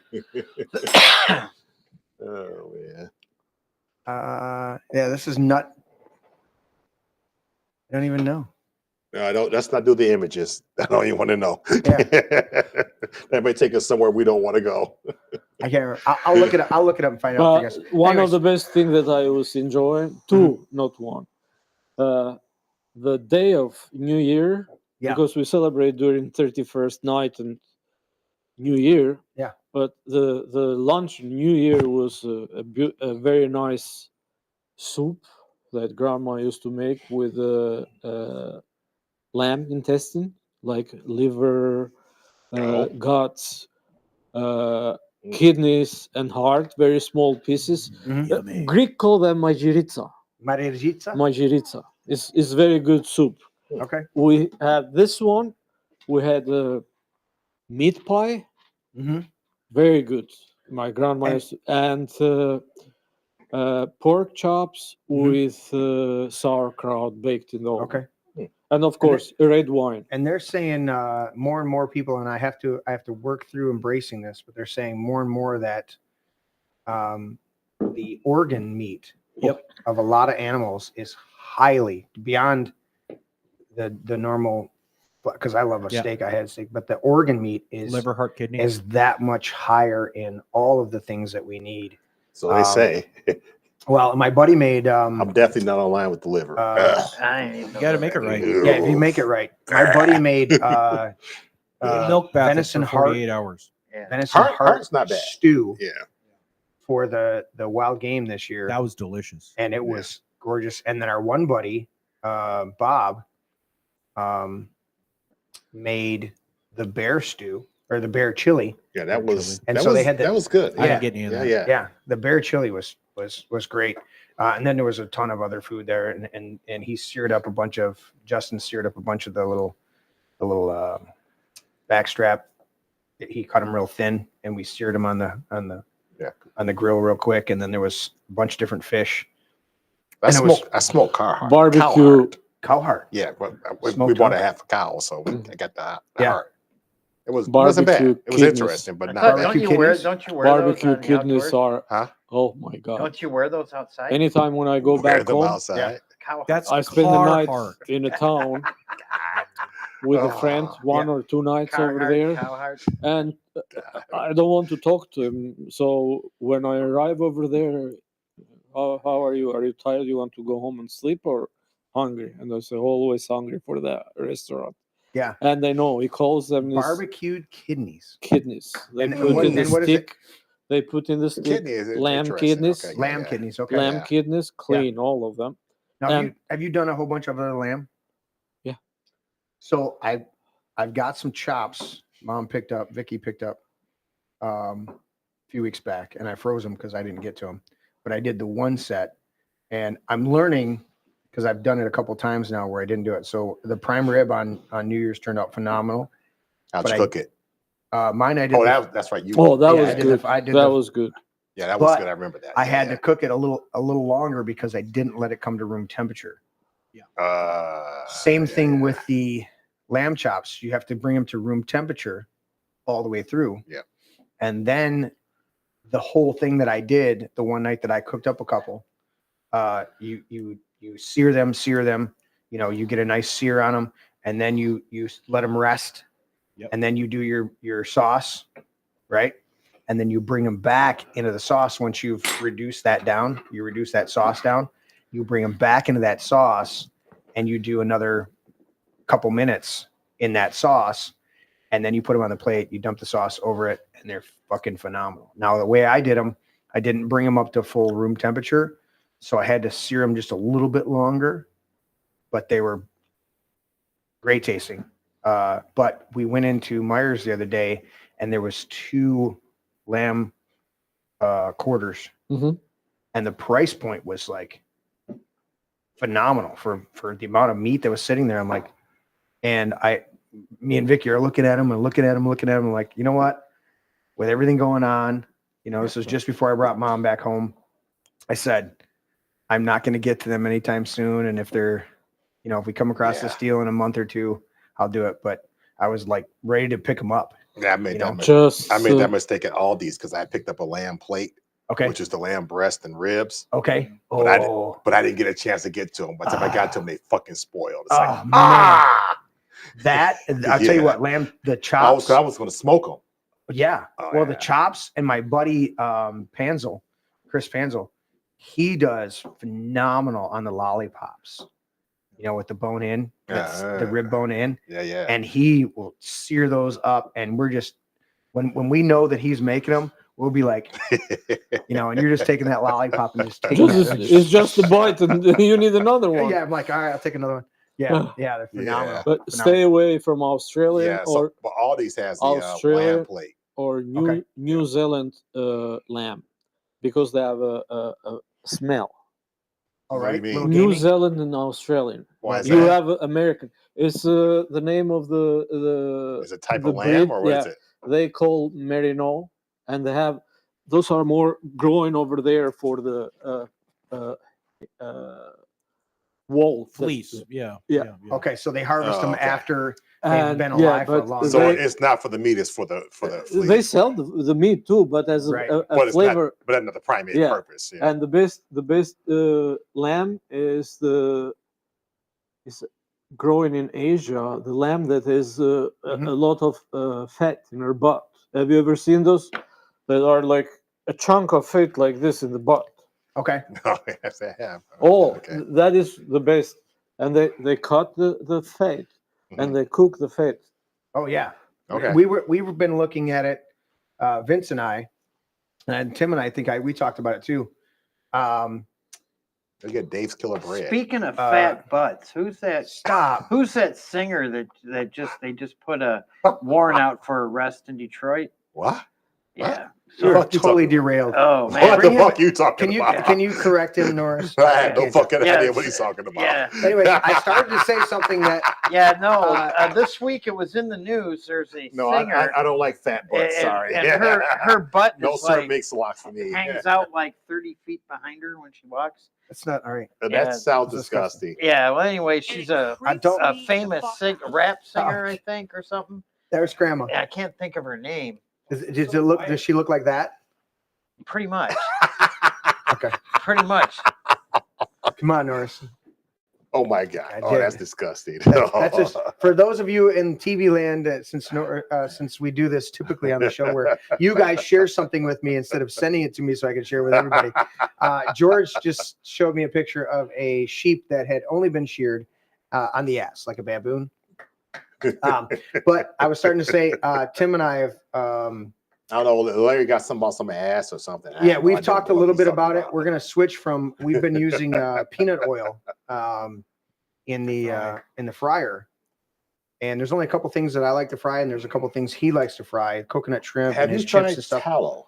Yeah. That's what we're talking Yeah, about. we're talking about Okay. switching to towel. Yeah. So Vince Nicki and I. Minaj. Yes, I know who you're God, talking she's about. disgusting. So, Disgusting. so Vince and I are in Walmart Where did you find it? yesterday. No. So we're in Walmart yesterday, and Vince goes, "Dad, they got lard." And I go, "Read the lard is different from tallow. Yeah, I go, read the ingredients." And it's a whole fucking list. Yeah. And we're like, chemicals. he's read it real quick. I didn't even pull my glasses out. I'm like, I'm not even gonna put my reading glasses Yeah, I out. saw it comes I'm like like, that little dude, come butter on. size pack, right? Yeah. Yeah. Like, And so I'm like, no. no, this was the big container. Oh, they had a of big lard. container. Yeah. Oh, okay. Do you like lard? If it's pure, Yeah, you can't George find is going to pure, get it though. for us. Yeah. Because we want to switch to either a lard But or. do you know what? I wanted tallow. The best way is you toast the bread Mhm. and you put the lard with a little salt Yeah. and the beer. Nice. That's it. Well, Vince, I forgot this, even though he had told me before. When Vince is around and he makes his grilled cheese sandwiches, and they're like, how many ever cheeses we've got? So it could be up to 6, 7 cheeses in there. Oh, baby. And then maybe a layer of bacon, ham. Oh, and, baby. you know, different stuff. And he'll do You it. give me a horny now. Exactly. And he'll. It's a patty. Everybody avoid Norris. So, but here's the problem: is Vince is so painstaking on it that when he's done it before, this was a couple years ago when he was on the show regularly, he will cook it. He'll cook one at a time. Oh, that's and then hand a sandwich to somebody, and he's like, "All right, what did you want?" And he's cooking it. But I forgot that he does it. He doesn't do butter on his bread. What? When he's toasting it, he does mayo. He does mayo on the bread. He fries it in mayo? Fries it in mayo and toasts it up. And these sandwiches are fucking incredible. How's that work? I don't know. He'd have to cook it for us. But he was like, Dad, you know what? I said, then work on it, because Tim was making ranch. Mm-hmm. And I said, mayo instead of butter. I want to make our own. Wow. He was experimenting with a couple different ranch, and I want to make our own. Because Vicky makes her own yogurt at the house. Oh, really? And I want to start, and I talked to her about it, and I talked to Tim about it. I'm like, we want to start making our own mayo. Mm-hmm. So there's no fucking chemicals, right? You bring eggs over for me. Yep. So what else do we need? There's like 2 or 3 other ingredients to make a mayo. It's pretty straightforward. A white vinegar. Yeah, white vinegar. Yeah. And you can make your own white vinegar if you get that far. Yeah. So I'm like, dude, I just looked at ketchup yesterday too. Yeah. Yeah. Yeah. I saw something yesterday about no sugar in the ketchup. No, the vinegar. They said that the percentage changed in the stores. Probably They're leading up. I I know there's going to be a lot of changes coming up for with RFK coming in. He's going to shake a lot of shit up, but until then, we got to continue to be savvy, and I think we need to be savvy on a lot of this stuff, no matter what he does. Yep. Are you making phone calls? I'm at the podcast. Ready for the break? Yeah, ready for break. Let's do that, and then we'll come back. I am at Jeremy's. George has to answer his phone. Okay. Oh, shit. All right, we will be back shortly. Enjoy the show. Buttons. Pushing buttons. This is my brain. So this term quademic, it refers to the convergence of high levels of, just like you said, flu, COVID, RSV, and this norovirus. And there are multiple factors at play here. Different social, environmental, biologic factors that are causing these numbers that, in New York, it's not unprecedented to see high levels of viral syndromes, especially during the winter when there's indoor crowding, increased travel, lots of different gatherings. But there are other factors at play here, such as viral evolution, new strains that emerge, lots of different things. A big part of the problem was Russia for many, many years, long before Putin said you could never have NATO involved with Ukraine. Now, they've said that that's been like written in stone. And somewhere along the line, Biden said, no, they should be able to join NATO. Well, then Russia has somebody right on their doorstep, and I could understand their feeling about that. But there were a lot of mistakes made in that negotiation. And when I heard the way that Biden was negotiating, I said, you're going to end up in a war. And it turned out to be a very bad war. And it could escalate. That war could escalate to be much worse than it is right now. They can never join NATO. Well, my view is that it was always understood. In fact, I believe that they had a deal and then Biden broke it. They had a deal which would have been a satisfactory deal to Ukraine and everybody else, but that Biden said, no, you have to be able to join NATO. Hi. Do you want to come here, Bruce?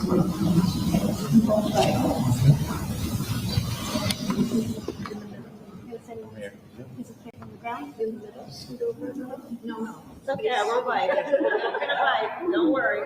Okay. Okay. Do you solemnly swear to support and defend the Constitution of the United States? Thank you. Congratulations. Thank you. Thank you. Thank you for your work. Thank you. Congratulations to you. Thank you. Okay, you're welcome. Okay, sure. Back like just a little bit. There you go. Thank you so much. Ready? 1, 2, and 3. Hold it. Ready? 1, 2, and 3. Thank you very much. Thank you. Okay. There. 1 second. They said, we have no water. I said, do you have a drought? No, we don't have a drought. I said, why do you have no water? Because the water isn't allowed to flow down. It's got a natural flow from Canada all the way up north. Water, more water than they could ever use.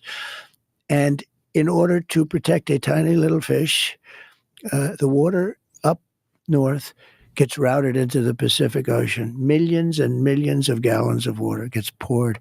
I could have water for all of that land, water for your forests. You know, your forests are dry as a bone. Yeah. Okay. Dangerous. That water could be routed. You know, you could have everything. Oh, not only dangerous, billions of dollars a year they spend on forest fires. And, you know, there's a case with the environment. They're not allowed to rake their forests because you're not allowed to touch it. And all they have to do is clean their forest, meaning rake it up, get rid of the leaves, get rid of, leaves that are sitting there for 5 years. And we'll certainly get rid of the dead fall. And get rid of the trees that are fallen that are What is the situation with water? Obviously, in the Palisades ran out last night in the hydrants. I was trying to firefighter on this block. They left because there was no water in the hydrant here. The local folks are trying to figure that out. I mean, just when you have a system fire, it's not dissimilar to what we've seen in other extraordinarily large-scale fires, whether it be pipe, electricity, or whether it just be the complete overwhelm of the system. I mean, those hydrants are typical for 2 or 3 fires, maybe 1 fire. You have something at this scale, but again, that's going to be determined by the local. A homeless man was tackled by brave locals in Woodland Hills after allegedly using what appeared to be a flamethrower to start fires near where the devastating Kenneth fire erupted. Witnesses say the suspect, who remains unidentified, was riding a bicycle Thursday afternoon, torching old Christmas trees and trash cans. Renata Grinchspun, a local resident, told KTLA she heard someone shouting, "He's trying to start a fire, call 911. When confronted, the man reportedly refused to stop, saying, "I can't stop, I'm doing this." Quick-thinking neighbors cornered him, using zip ties and rope to make a citizen's arrest. One resident urged, "Put it down," as the man allegedly continued wielding the makeshift flamethrower. The LAPD has confirmed an arson investigation, but has not officially linked the suspect to the Kenneth fire. The blaze erupted around 2:30 p.m. Thursday and has since scorched 960 acres with 0% containment, forcing evacuation warnings in Hidden Hills. The Kenneth fire is just one of the 5 catastrophic wildfires ranging across Los Angeles County, now consuming nearly 30,000 acres. The Palisades fire has alone destroyed over 5,000 homes, while the Eaton fire has obliterated up to 5,000 structures as well. In addition to the growing destruction, at least 20 looters have been arrested for targeting fire-damaged homes. Tragically, the death toll from the wildfire stands at 10 and is expected to climb as the fire remains largely uncontained. Officials continue to investigate the causes of the fires as California residents grapple with mass evacuations and unimaginable loss. LA County firefighters send extra equipment to first responders in Ukraine as war drags on. That's 2022, 2.5, 3 years ago. And it's ongoing. Los Angeles fires are part of a globalist plot to wage economic warfare and deindustrialize America before triggering its total collapse. This is what Agenda 21, Agenda 2030 is. Economic, post-industrial world, sabotage, the Great Reset, so they can build on our ashes their new world order.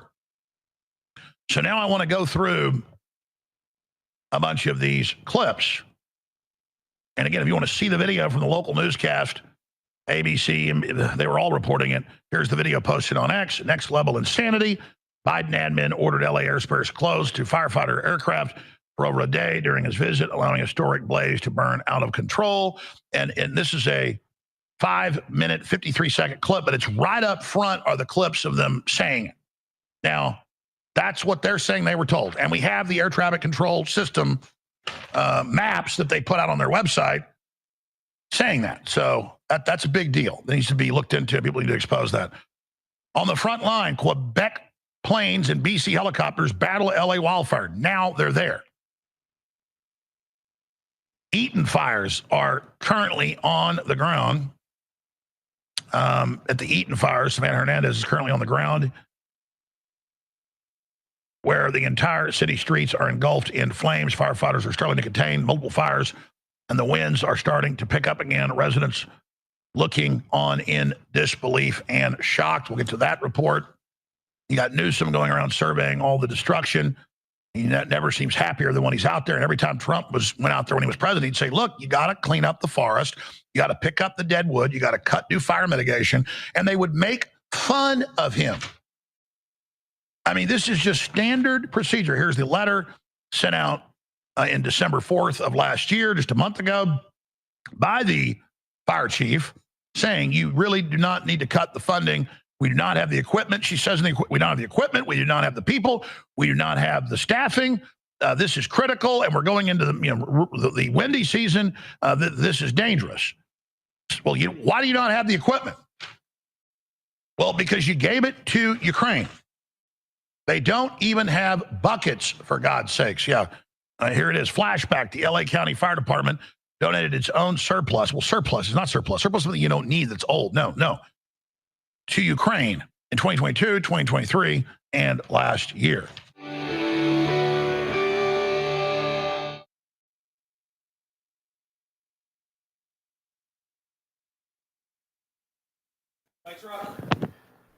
All right, we are back. We're back. Spread You know, grilled cheese on it, mayo on it. he spreads the mayo on the side that gets fried. Yeah. And that's how he fries. You know what? I've watched him cook, and I didn't realize that's what he does. When but you he makes said it mayo. Yeah. I was listening like Mel. I mean, the way how you were saying it, I was like, oh, "This is okay. fucking Mel. Yeah, mayonnaise. Yeah. Mayo. I know mayo. Yeah. But Yeah. You were thinking something else? Yeah. So, so who are we missing? We're missing Larry, of course. Fucking Larry. Fucking Larry had plenty of time to get up here.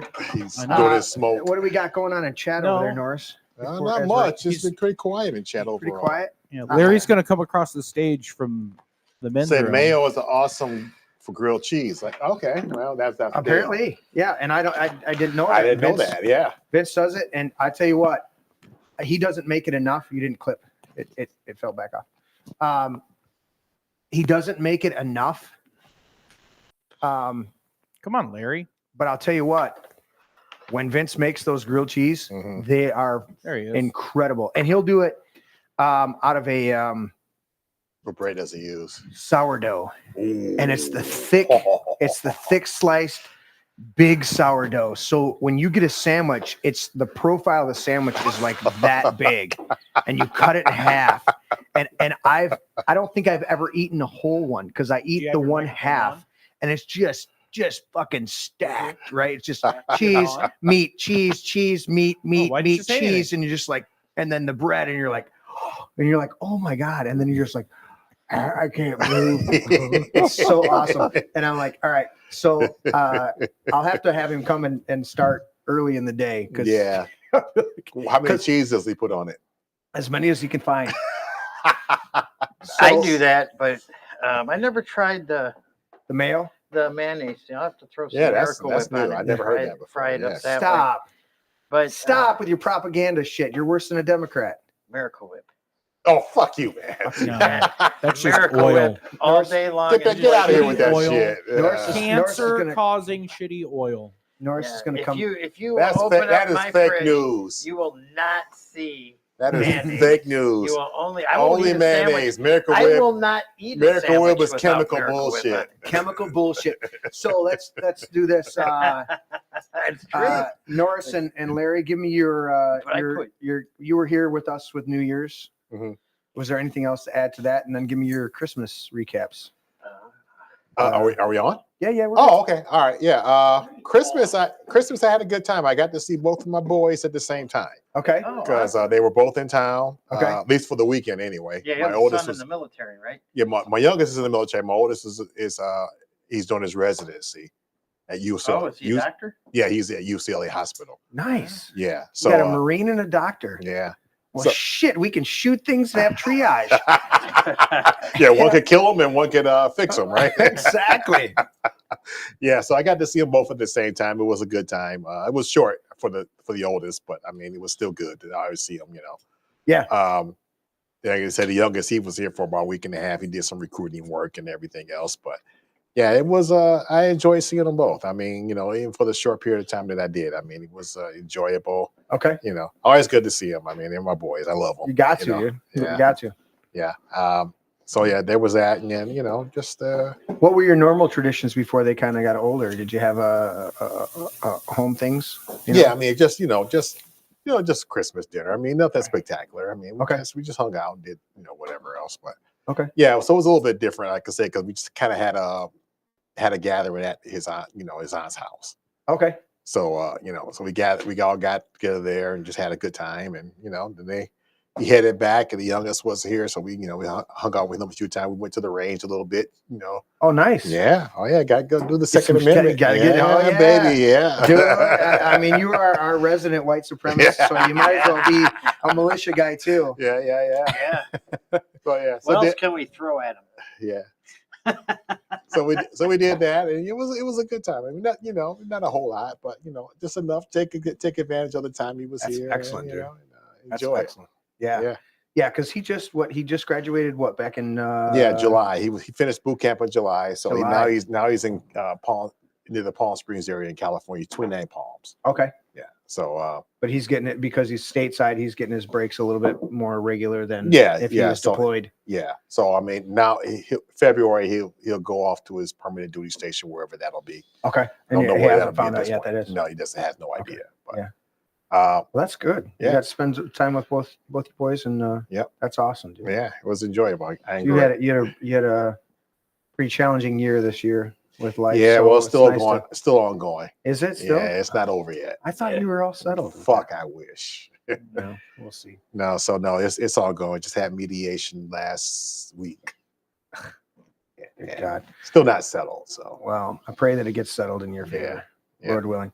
Larry, what did you have for going on for Christmas? You had the girls over. You had. Oh yeah, we had the girls over. We had all the kids over.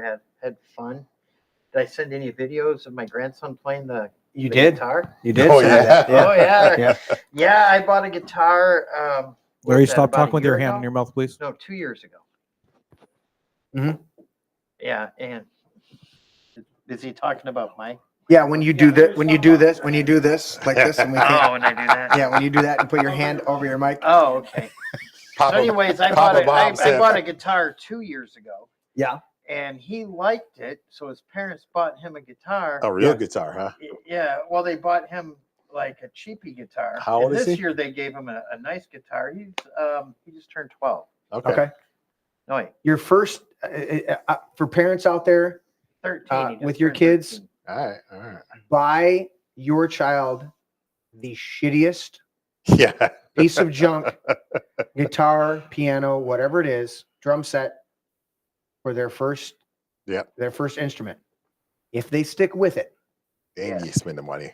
then you buy them something nice because they will not only appreciate it, but I'll tell you what, I have a guitar that I've had for 25 years that I have had worked on. I've worked on it myself.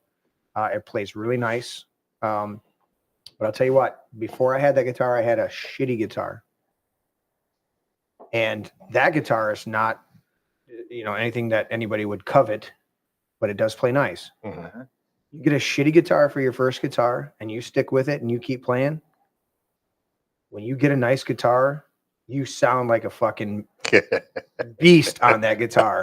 Because now you're just like, holy cow, I can actually play. And you're like, my fingers move so fast. Yeah, because you don't have to move them 10 inches to get the string to touch the fretboard.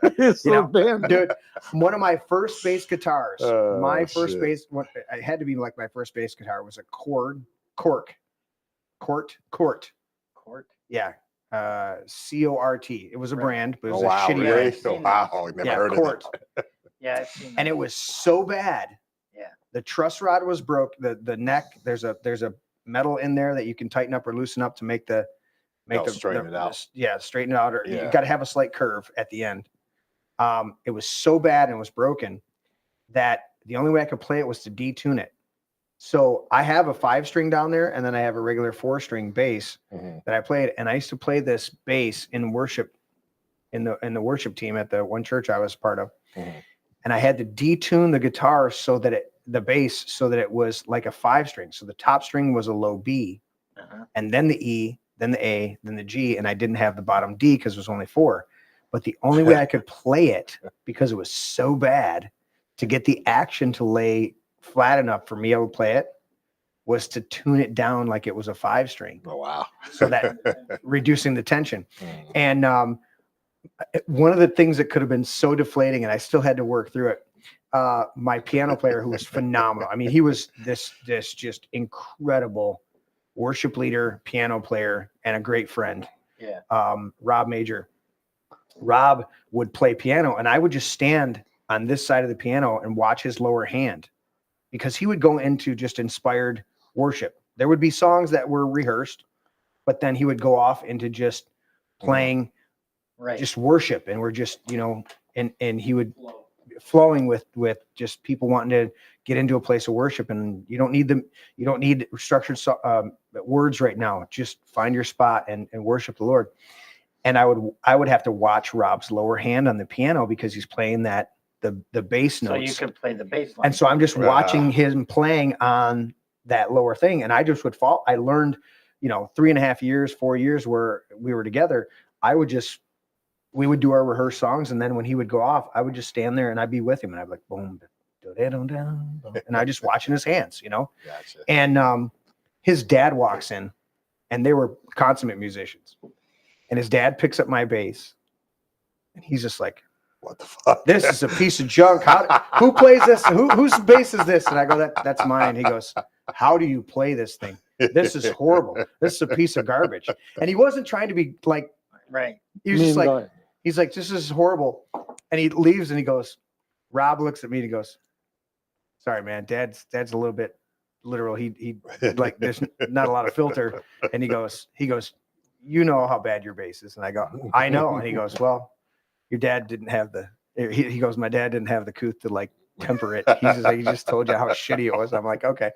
But yeah, you give your kids their first instrument, get them the shittiest one. If they stick with it, when they get something nice, they will appreciate it. Yeah, you're not, and you're not out of. I used to say it to my kids about their first, they would look at me and they go, Dad, why are you cleaning out your shitty F-150 pickup truck? And I said, because my next car is going to be awesome. And if I don't vacuum this out and clean this out and treat it with respect and wipe the dashboard off, then why would I do that on the next car? And the funny thing was, the next car I drove from that F-150, like a 1980 or 1992 F-150 single cab, the very next vehicle I drove for the next 9 months was a 2007 Bentley convertible. What? How the fuck you go from that? It was a business deal. The guy that we were doing business with gave it to us as a deposit and collateral because he didn't have any cash. And so I drove a Bentley convertible for the next 9 months. And I'm like, see, boys. And in the midst of that, I had a few commissions come in, and I went and bought.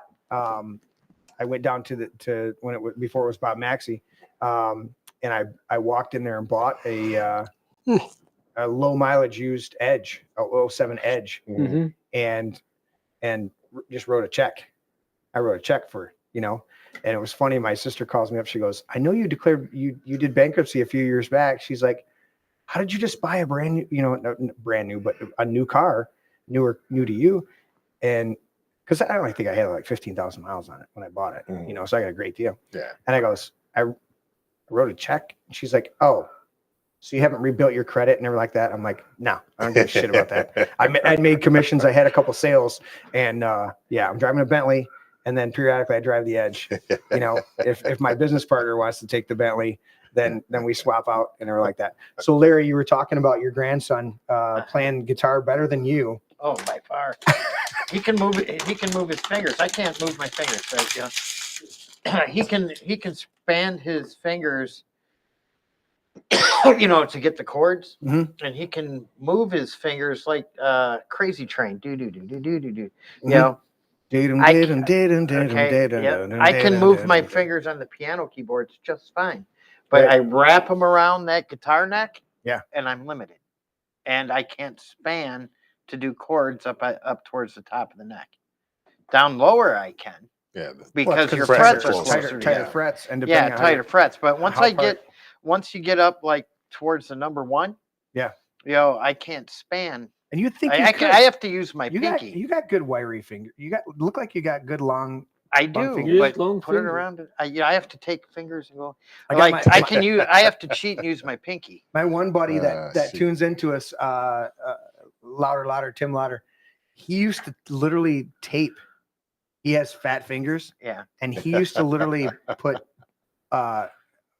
electrical tape on his fingers to narrow up the tips. Because he's got fat fingers. Yeah. Now he's got guitars that are more attuned to larger fingers. Because when you look at somebody like Rolling Stones, Keith Richards. Yeah. If you ever look at his fingers, look up Keith Richards' fingers on like pictures of it. Yeah. They're the nubbiest little hobbit looking fat fingers that you'll ever see, dude. And they're and now that he's the Ancient of Days, old as fuck, dude, old as fuck. I'm gonna type it in. Keith Richards fingers. They're just gnarly fucking. I mean, he looks like. Oh yeah, look at these. Fuck, dude. Ouch. Look at this shit. Look at this. Oh damn.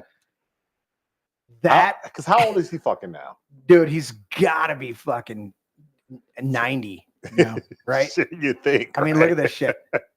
That is his. And he can still play. Yeah. Now this is him a little younger, right? Yeah. That's younger. But look at this shit now. Woo.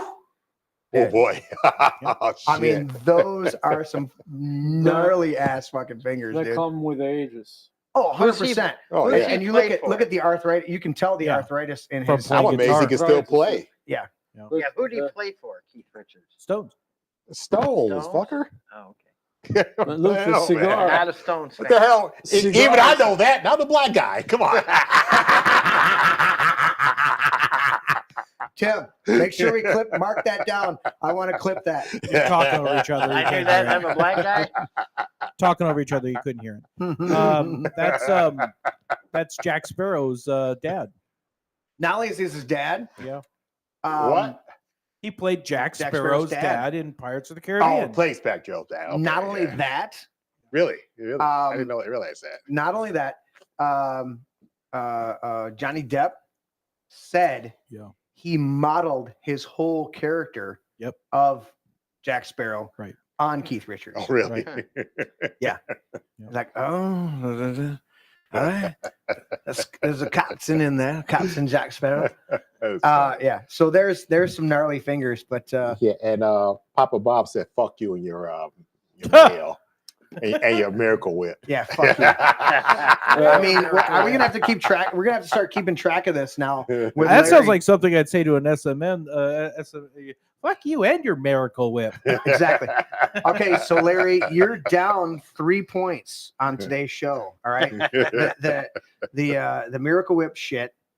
Not knowing Keith Richards is in the Rolling Stones when I literally said, "You got to see this guy's fucking gnarly fingers." The Rolling Stones guy, Keith Richards, and then you went, "Who does he play for?" I'm like, I could roll the tape. It's okay, man. Roll the tape. Roll the tape back. I played it. And then what was the third thing? Oh, your gaseous substance emanating from your asshole. This is that was the thing. This is the guy that you have to hear when he plays guitar. Who's that? He is a young kid. Oh yeah, I've heard of him. Yeah, Marcin. It's when he plays the guitar, and you think it's a whole orchestra. Yeah, next door. I've seen him before. Yeah, Those, I've seen I that, tell you yeah. what, these kids nowadays are the ones that are allowed to express their giftings are incredible. There are 12-year-olds that are playing the Van Halen Eruption and other lead guitar parts that were at the time that they were written groundbreaking and had never been heard before. And now these kids are just like, I mean, Larry will send me shit that just, I mean, I think, they're just like anything else, right? There's a progression, right? There's the different layers of guitar progression. Oh, yeah. I think, between Van Halen and I would say Michael Hedges, there's that whole thing of playing the fretboard. And not to say that was necessarily new when they did it, but they made it 100%. Yeah, most they people brought don't it to the realize forefront. that the modern guitar is really 1910, 1920s. Yeah, I mean, before that, the figure style has been around for a long time. Right, but I mean, they made it. Yeah, they brought it to the forefront. These kids don't always realize that It's an instrument of 10 strings from Psalms. Right. Yeah. Right. And a lot of times it was harps back then. It was a lot of other stuff. And to have this modern thing, I mean, even the idea of a Les Paul putting in these electric pickups versus the flat top acoustics and stuff like that coming in. That's the 50s. It's like we're talking about an instrument that really, in fact, the modern piano tones were extremely preceded by the harpsichord. You don't realize. I love the movie Amadeus. It's not completely it's not completely accurate. No, it's 100% accurate. What are you talking about? But I absolutely love. If you haven't watched the movie Amadeus, It's a great film. it is incredible. The movie in it. In fact, the lead actor in there, not Tom Hulce, who plays Amadeus, but the other actor. Who plays the guy who gets jealous? His name's escaping me. Something Oddie. The character name. Salieri is his Salieri. Name, is his Salieri. character. Salieri is. But his the actor's name, because he's been a bunch of. He was in Last Action Hero, and the kid's like, "Don't trust him. He killed Mozart." He's like, he's like, the kid said you killed the Mozart. He's like, who? Mozart. Mozart. He's like, I kill a lot of people. I can't remember everyone. But anyways, that movie when they director set out to do that movie, he said, I want the music to be the main character and everybody else to be the supporting cast. And that the actor that plays Salieri was Abraham. F. Murray Abraham. Yep. F. Murray Abraham. And Mozart was Holsey. F. Murray Abraham. Holtz. Tim Holtz or Tom Holtz. Holtz, yeah. Okay. And he came up with that laugh like he felt like it was a historical thing. I love that. But and he humiliates him in that first scene when he's like, so it just does the same right, thing again, right? It's like but then you just repeat it, right? And he's like, but did you try? Let's do and this. what did you think of? And he triples up the notes. And he's just like, mock me. I love that movie's phenomenal. But the thing I was looking at was escaping me now. Oh, the harpsichord. When Mozart was writing all of that stuff, and you hear it over a lot in the movie, where he's playing this harpsichord, which is really a harp turned on its side with beaters then hitting each string. And the string, And so it has a much tinnier, different sound than what higher a piano. tone than a piano.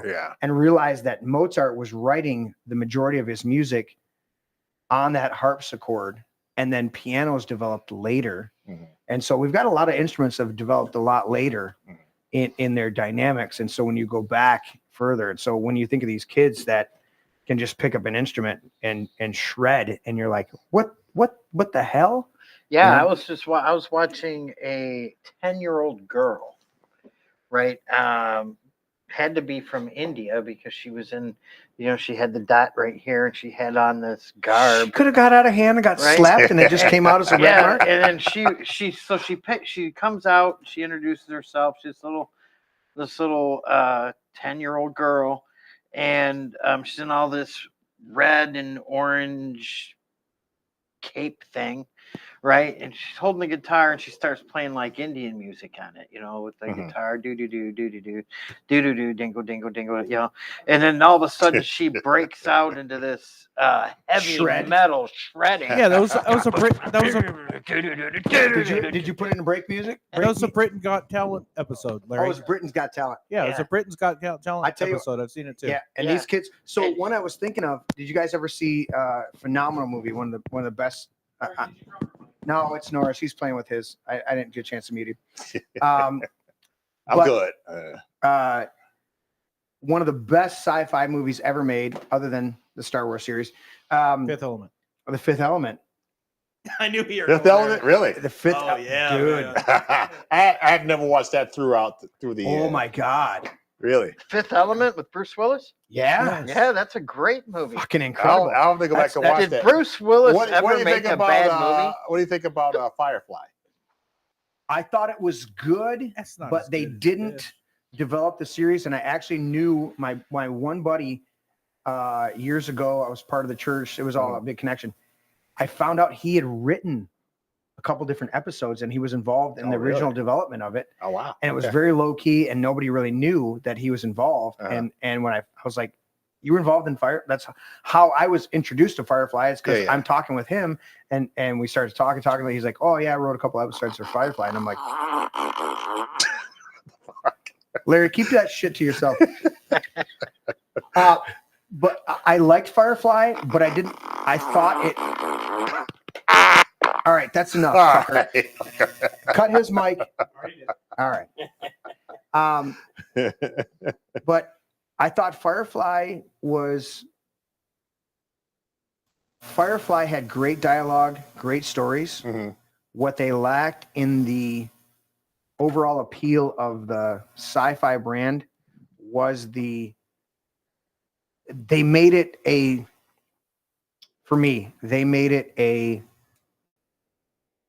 outer space Western. Yeah, true. And there was not enough outer space. All right, I'll give you that. There's not enough outer space. Yeah, I'll give you that. Whereas yeah. if you look at what Lucas did with Star Wars, is what he lacked in dialogue, he made up for visuals of the outer space. Because he sucked in dialogue. He sucked in dialogue. I'll give you that, 100%. That's why your mic shut off. So for me, Firefly, I believe that Firefly floundered because they didn't go for what the next Star Trek, The Next Generation had in visuals. And their visuals were obviously rudimentary for the 90s. Yeah, fair but enough. at the same time, they overemphasized. Yes. And we're going to copyright strike, so I appreciate that. But yeah, I'm going to. But they lacked the. When you watch some of these now, if it's an outer space based Western or whatever it is, whatever the underlying genre is, they have a great presentation, or at least a decent presentation of interaction with space, interaction with that whole dynamic. Whereas for me, Firefly, they floundered in that. They had a great ship. They had a great things going, but when you watch the episodes, they're so terrestrial based that you don't even feel like it's an outer, or on another planet. Okay, no, fair enough. Yeah. I'll give you that. So that's where I think that's where me personally, I think that it didn't capture you with that outer space flair the way it should have. Okay. So my point on this was, and Tim's playing it in the background. This is all computer, and not. There's a literal singer, right?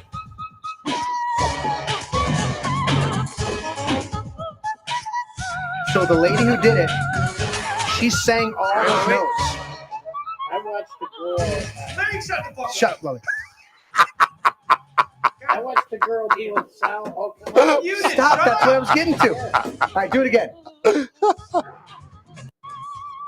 Right, listen. So listen to this part.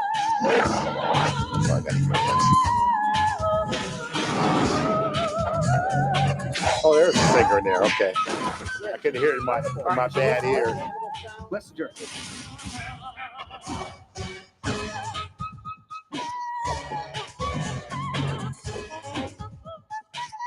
Oh, yeah, definitely. Okay.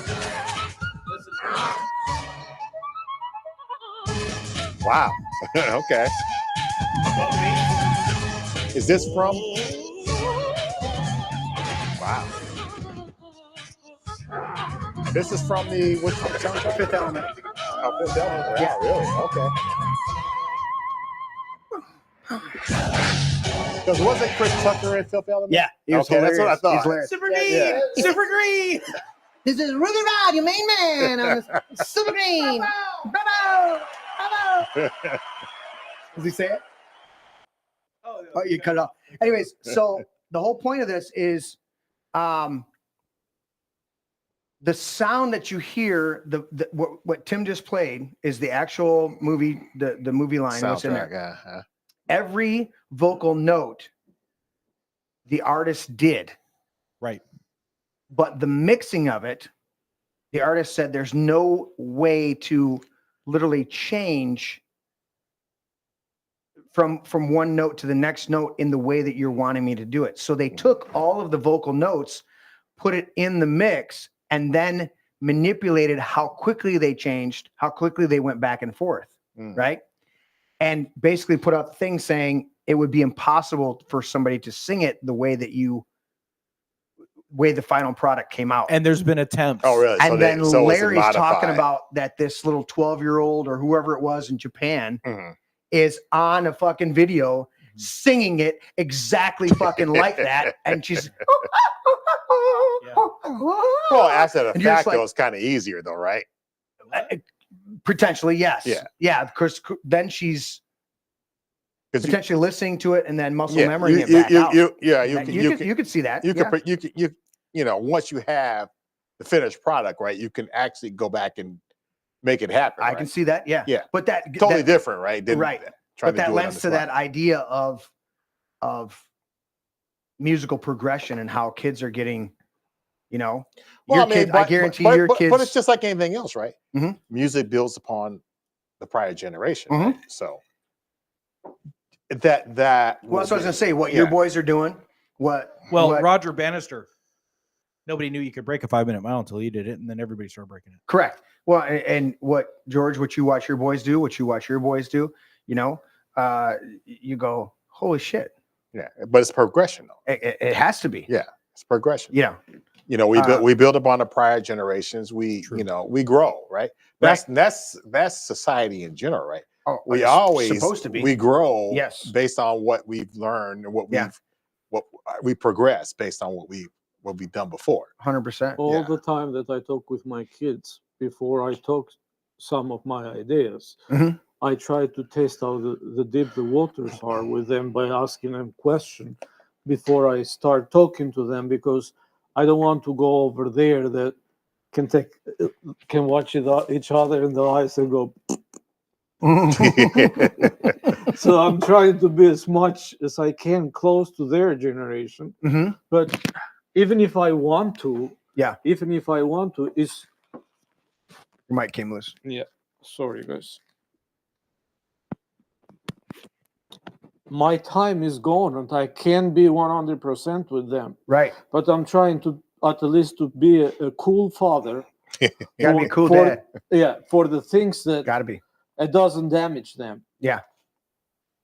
No, 100%.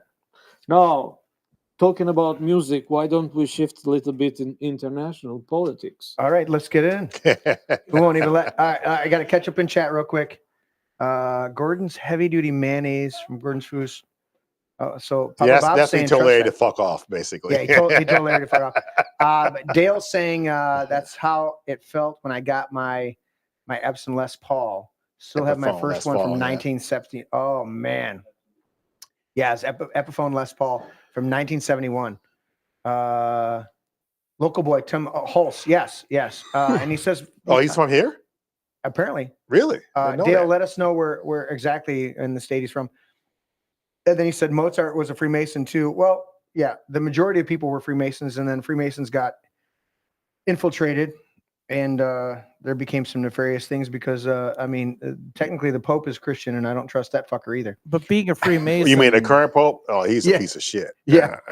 but being a Freemason in some of the societies was like basically. Did I say that out loud? Sorry. Yeah, you did. No, was like basically having a I Costco don't card. care, but it's like It was a status I was symbol. going to tell me 100%. who was the good I'll let one George then. talk now And since George, he's hold on, talking. Go ahead, That's the Tim. latest one for sure.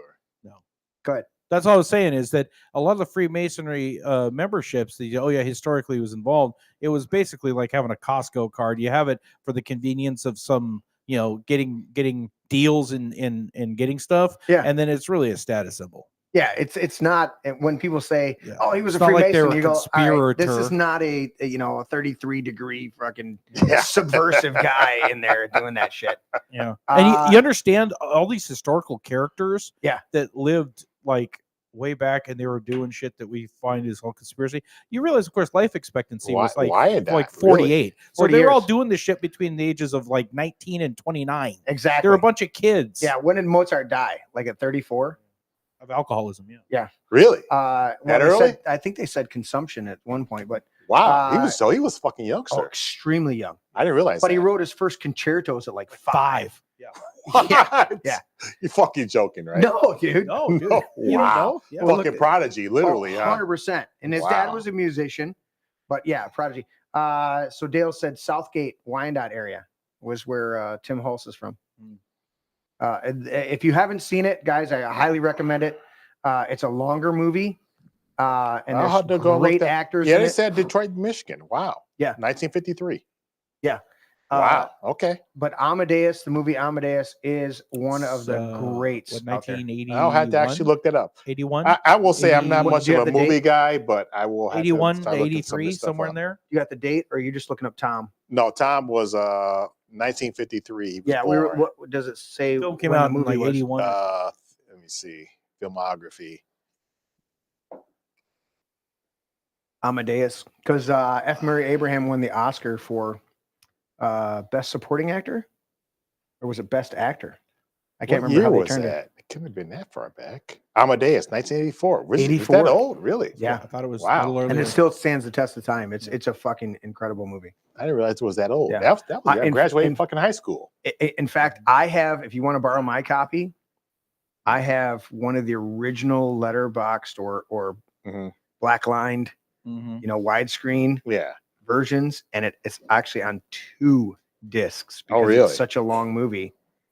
Yeah. Wow. Okay. Yeah, because it's. But I have the I didn't realize it was that deluxe old. collector set, so I don't even have a Wow. Blu-ray version of it because I have that original. Yeah. Back in the DVD. DVD version. Yeah. With Okay. And his the wife 2 is discs. freaking gorgeous. Oh wow. yeah, the chick in there. Yeah. Yeah, What's that? His wife is freaking gorgeous. Who was I it? just. She's done a couple other things, but she was in like. I mean, what she was was her great. name? I don't remember her in the name. movie. Yeah. In the movie, she was Cersei. Cersei. Oh, that sounds about right. Something Like Cersei.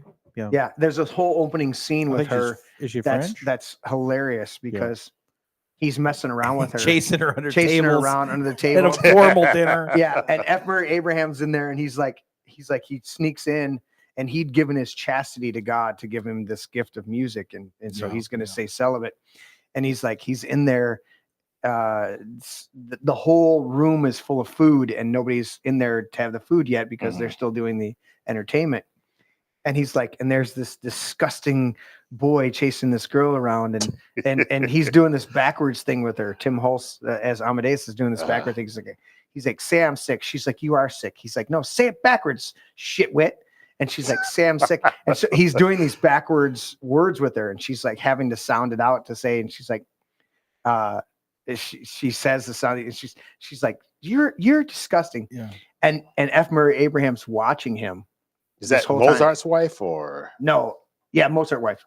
Yeah, so that'd be Elizabeth Berridge. Yes. And she's the kinda girlfriend. hot. Yeah, she's Well, at least back in that time, yeah, anyway. she's the girlfriend at the time. And the whole line with F. Murray Abraham is he's like, all of a sudden Mozart hears his music and he's like, they've started without me. They're playing my music. and Mozart, it comes back to F. Murray Abraham. He goes, that disgusting creature there on the floor, perverted. That was Mozart. That was my first experience. He just goes, that's fucking phenomenal. By the way, the sentence she's got him, or the sentence that Suck he my got dick. her to say is "kiss my ass." So I am before we sick. transition from music to politics. You're still muted. Larry joining the show now. Are you back from All taking right. a shit? Yes. All right. Yeah, you were gone for a long time Oh there, man, fucker. that was bad. I had to hurry up and get down there too. T-fuck-M-M-I. My God. But anyway, More information than I fucking ever wanted. Monday for the inauguration. Yeah. I mean, look at this lineup: Carrie Underwood, Rascal Flatts, The Village People, Billy Ray Cyrus. Carrie Underwood was pretty fucking hot. I will give her that, no doubt. Yeah, it's gonna be an awesome inauguration. It Carrie is. Underwood is awesome. Dude, I love fucking hot, I yeah. love the fact that that the guy from the Village People who wrote the song, Oh, yeah, he said- YMCA, he's like basically fuck you. Yeah, he's yeah. like, This you know how much this is money not a I'm fucking making gay right now? anthem. He's like, Yeah. Trump can play my song any fucking time he wants, dude. exactly. I'm back in the charts. I'm making fucking bitches. money. Yeah. Do you have a problem with him using your song? He's like, nope. Fuck no. I'm getting rich, fuckers. I had to go down. I took a little bit of the money right at the beginning, went down to Home Depot and bought me a rake so I can rake in the rest of the fucking cash coming in.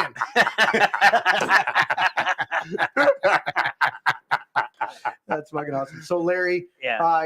your grandson came in and he's playing on your guitar 10 times, 1,000 times better than you. Yeah. Anything else on Christmas before we move on to politics tonight and finish out the show? Well, it's just a good family day. That's the way it's supposed to be. that's the way. I mean, I love the My wife is really good at family. Mhm. You know, she's good at some other things too, but I'm not going to share those. But yeah, TMI. Once again, I don't need to bother about your shit or your sex life. Yeah. Yeah. More information than I ever wanted to fucking know. she's a phenomenal cook. Yeah. And she's very good at spending money. Well, there's Aren't that. they all? That's why that may be why she's good at a few other things. Well, you know, if they make up for it in other ways, like say, okay, I can tolerate that. Just got to make it worth my while. I didn't want to say it. So You Henry blow my got cash, you blow. Henry got a new guitar. Henry got a new guitar. Okay. And my wife bought we bought him a pedal.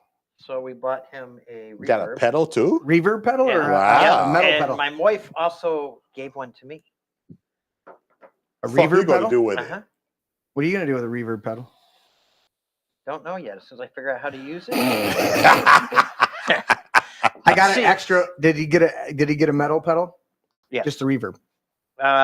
He got 4 or 5 pedals. Okay. All right. Good. He got 4 or 5 pedals. Because I've got a couple extra metal pedals down there that you can get a good distortion out of. Oh yeah. You'll have to show me how to use those. I'll borrow them and learn and give them back. Yeah. I literally, as I'm preparing to do my solo sets, Mm-hmm. since the band's not able to make it, and I'm going to start doing a ton of solo sets. There's a couple songs that I decided that I'm better off playing my electric guitar. And I hooked up the wow pedal.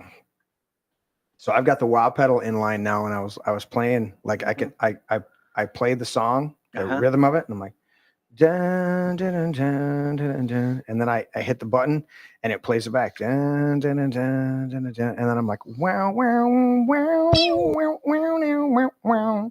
I'm like, oh yeah, this is fun. Yeah. Where's that sound? Yeah, if you look at my amp, I can plug my amp into my computer. Yeah. And then I can download. You got a line 6? What do you got? I can download all kinds of amps and pedal sounds and stuff Okay. like that. And it's great if you're gonna play with one sound through one song. Right. But if you're gonna, like, a lot of songs change up during the song, and maybe you want to take out some reverb and add some wah. What is it? Is it line 6 or is it a Fender? What is it? Fender Mustang. Okay, so it's got a modeling amp, and I can show you how to change in the midst of a song. Can you? Yeah, there's a pedal there's actually a pretty inexpensive pedal you can plug into it that even if you're plugged in the computer, you'll be able to switch from the different sounds. A Fender what? Mustang. Oh, I thought he said. I have a Fender Mustang 25. Okay, the way Larry said it, Tommy's got through. What is that one? Hmm? What is that one compared to, like, say, Stratocaster or Telecaster? No, he's talking about the amp. Oh, the amp. Okay, The amplifier. Yeah, my guitar is a Washburn.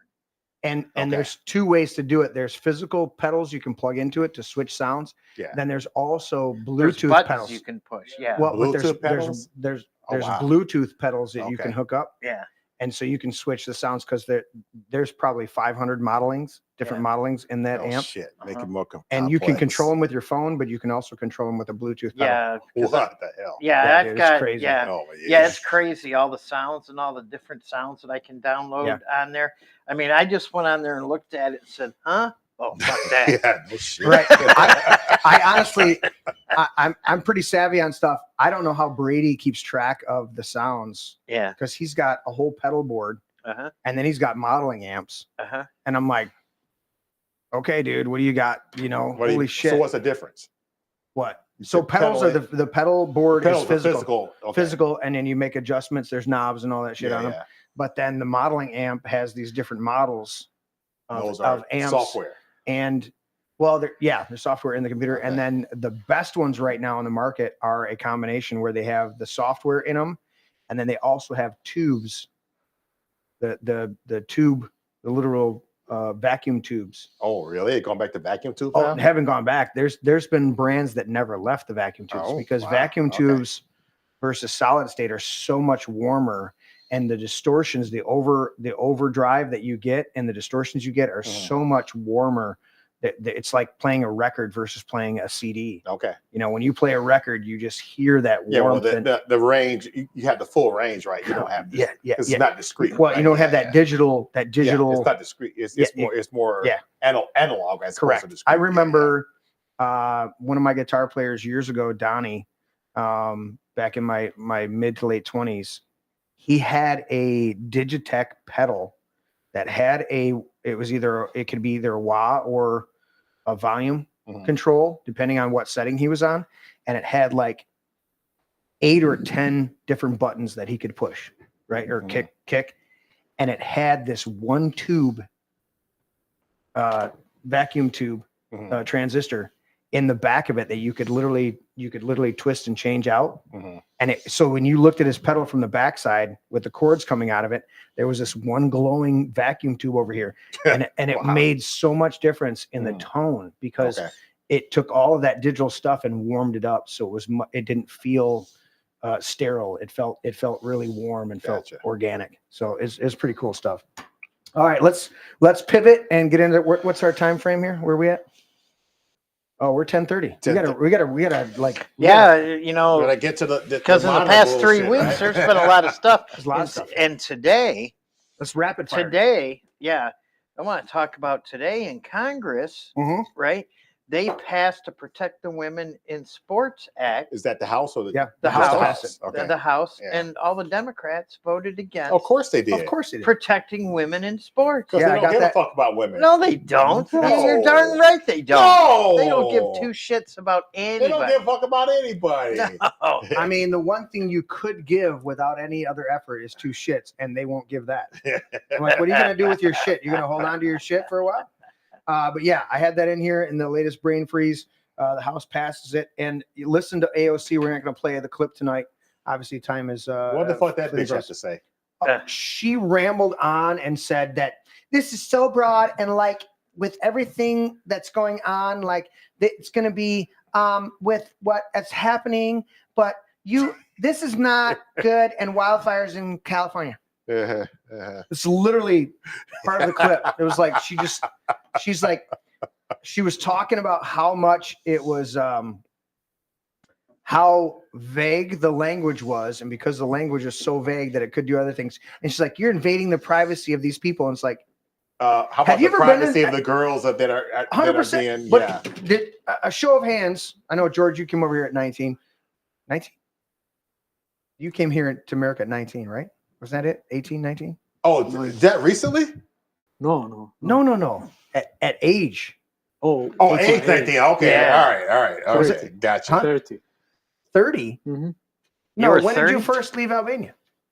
Oh, when I left Albania, I was 27, 28. Really? Oh, wow. I thought Okay. you were later than that or earlier than that. No, no. No, Okay. he's an old fucker, man. Oh, you left. You left 2 years before communism fell there.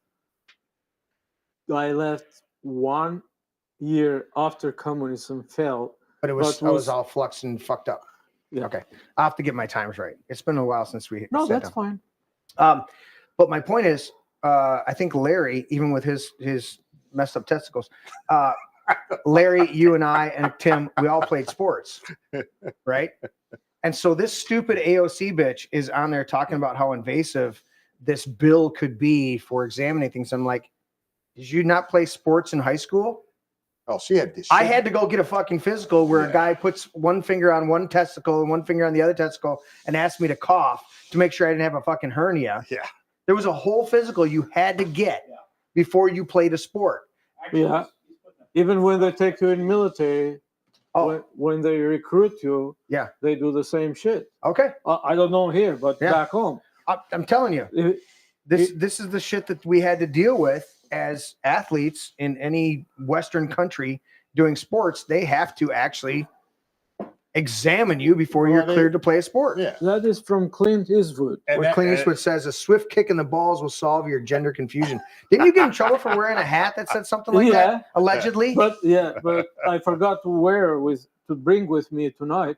But who wants to see it? I have a pair of underwear that in the front say the same thing. Okay, what would it do? The only thing, no, not for you guys. For the guys that right? Yeah. In the locker room when you're getting ready for big game. Yeah. You're like, guys, check the underwear. So, but we have to put this one next to never apologize. By the way, find me a good printout. Senator Slutkin. What is that? How we say it? Slutkin. Slutkin. Did I say it wrong? Slutkin. I think the lady that wants to put boys and girls bathrooms. I do believe you're pronouncing it correctly. Yeah, I could be wrong. Slut. Yeah, she's Slutkin. opposing Hegsa. Illicit Slutkin. Oh, Slutkin. I thought it was slut. Yeah, continues. She was hammering Hegsa today, as if she's like somebody important. Hammering. Yeah, she's like somebody slapping you in the face with a dildo. She was like trying to hammer. Yeah. I'm just saying. I didn't say that. Slutkin. Hammering you. Well, okay. So I was listening to some of that testimony, and basically, these idiots, they are not serious people. No, not at all. They're clowns. Yeah, they want some money. Clowns. Yeah, it's like. Well, we're out of power you now, are and not we can't serious stop about you. vetting So somebody for an office, right? Right. You're just basically trying to grandstand and make a name for 100%. yourself. no, they were all grandstanding. Yeah. Oh, you said that women don't belong in combat. Well, you know what? Yeah. Yes, that is true. That's true. Yeah. Why would you want to put a woman in combat? There's a very, very, very small percentage of women that you would ever want in combat because there are some badass women. It's extremely small. Yeah. Okay. Right. But the reality is the vast majority of men. But you don't base on the exception. You base on the rule, right? Right. Exactly. Well, that's the thing. So when you serve in the military, all right, you're in a battle zone. Your life is on the line, right? And somebody might have to carry you out of the woods. Yep. They might have to carry you. You might take like Forrest Gump. You remember Forrest Gump's buddy? Yeah. They had Forrest Gump. Bubba Gump. Yeah, Bubba. My best good friend Bubba. His best good friend Bubba. He carried Bubba out of the woods. Forrest, why this happened to me? You got shot. That's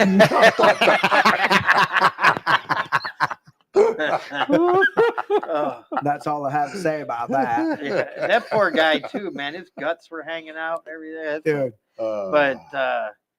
Yeah, I mean, the whole thing is just crazy. There's a place for women everywhere, just not on a battlefield. Well, if you got a bunch of people charging a line, and your buddy gets shot, right? Yeah, it's much different than if a girl gets shot. 100%. And they have statistics. And it's not just All right, I'm not saying women aren't capable.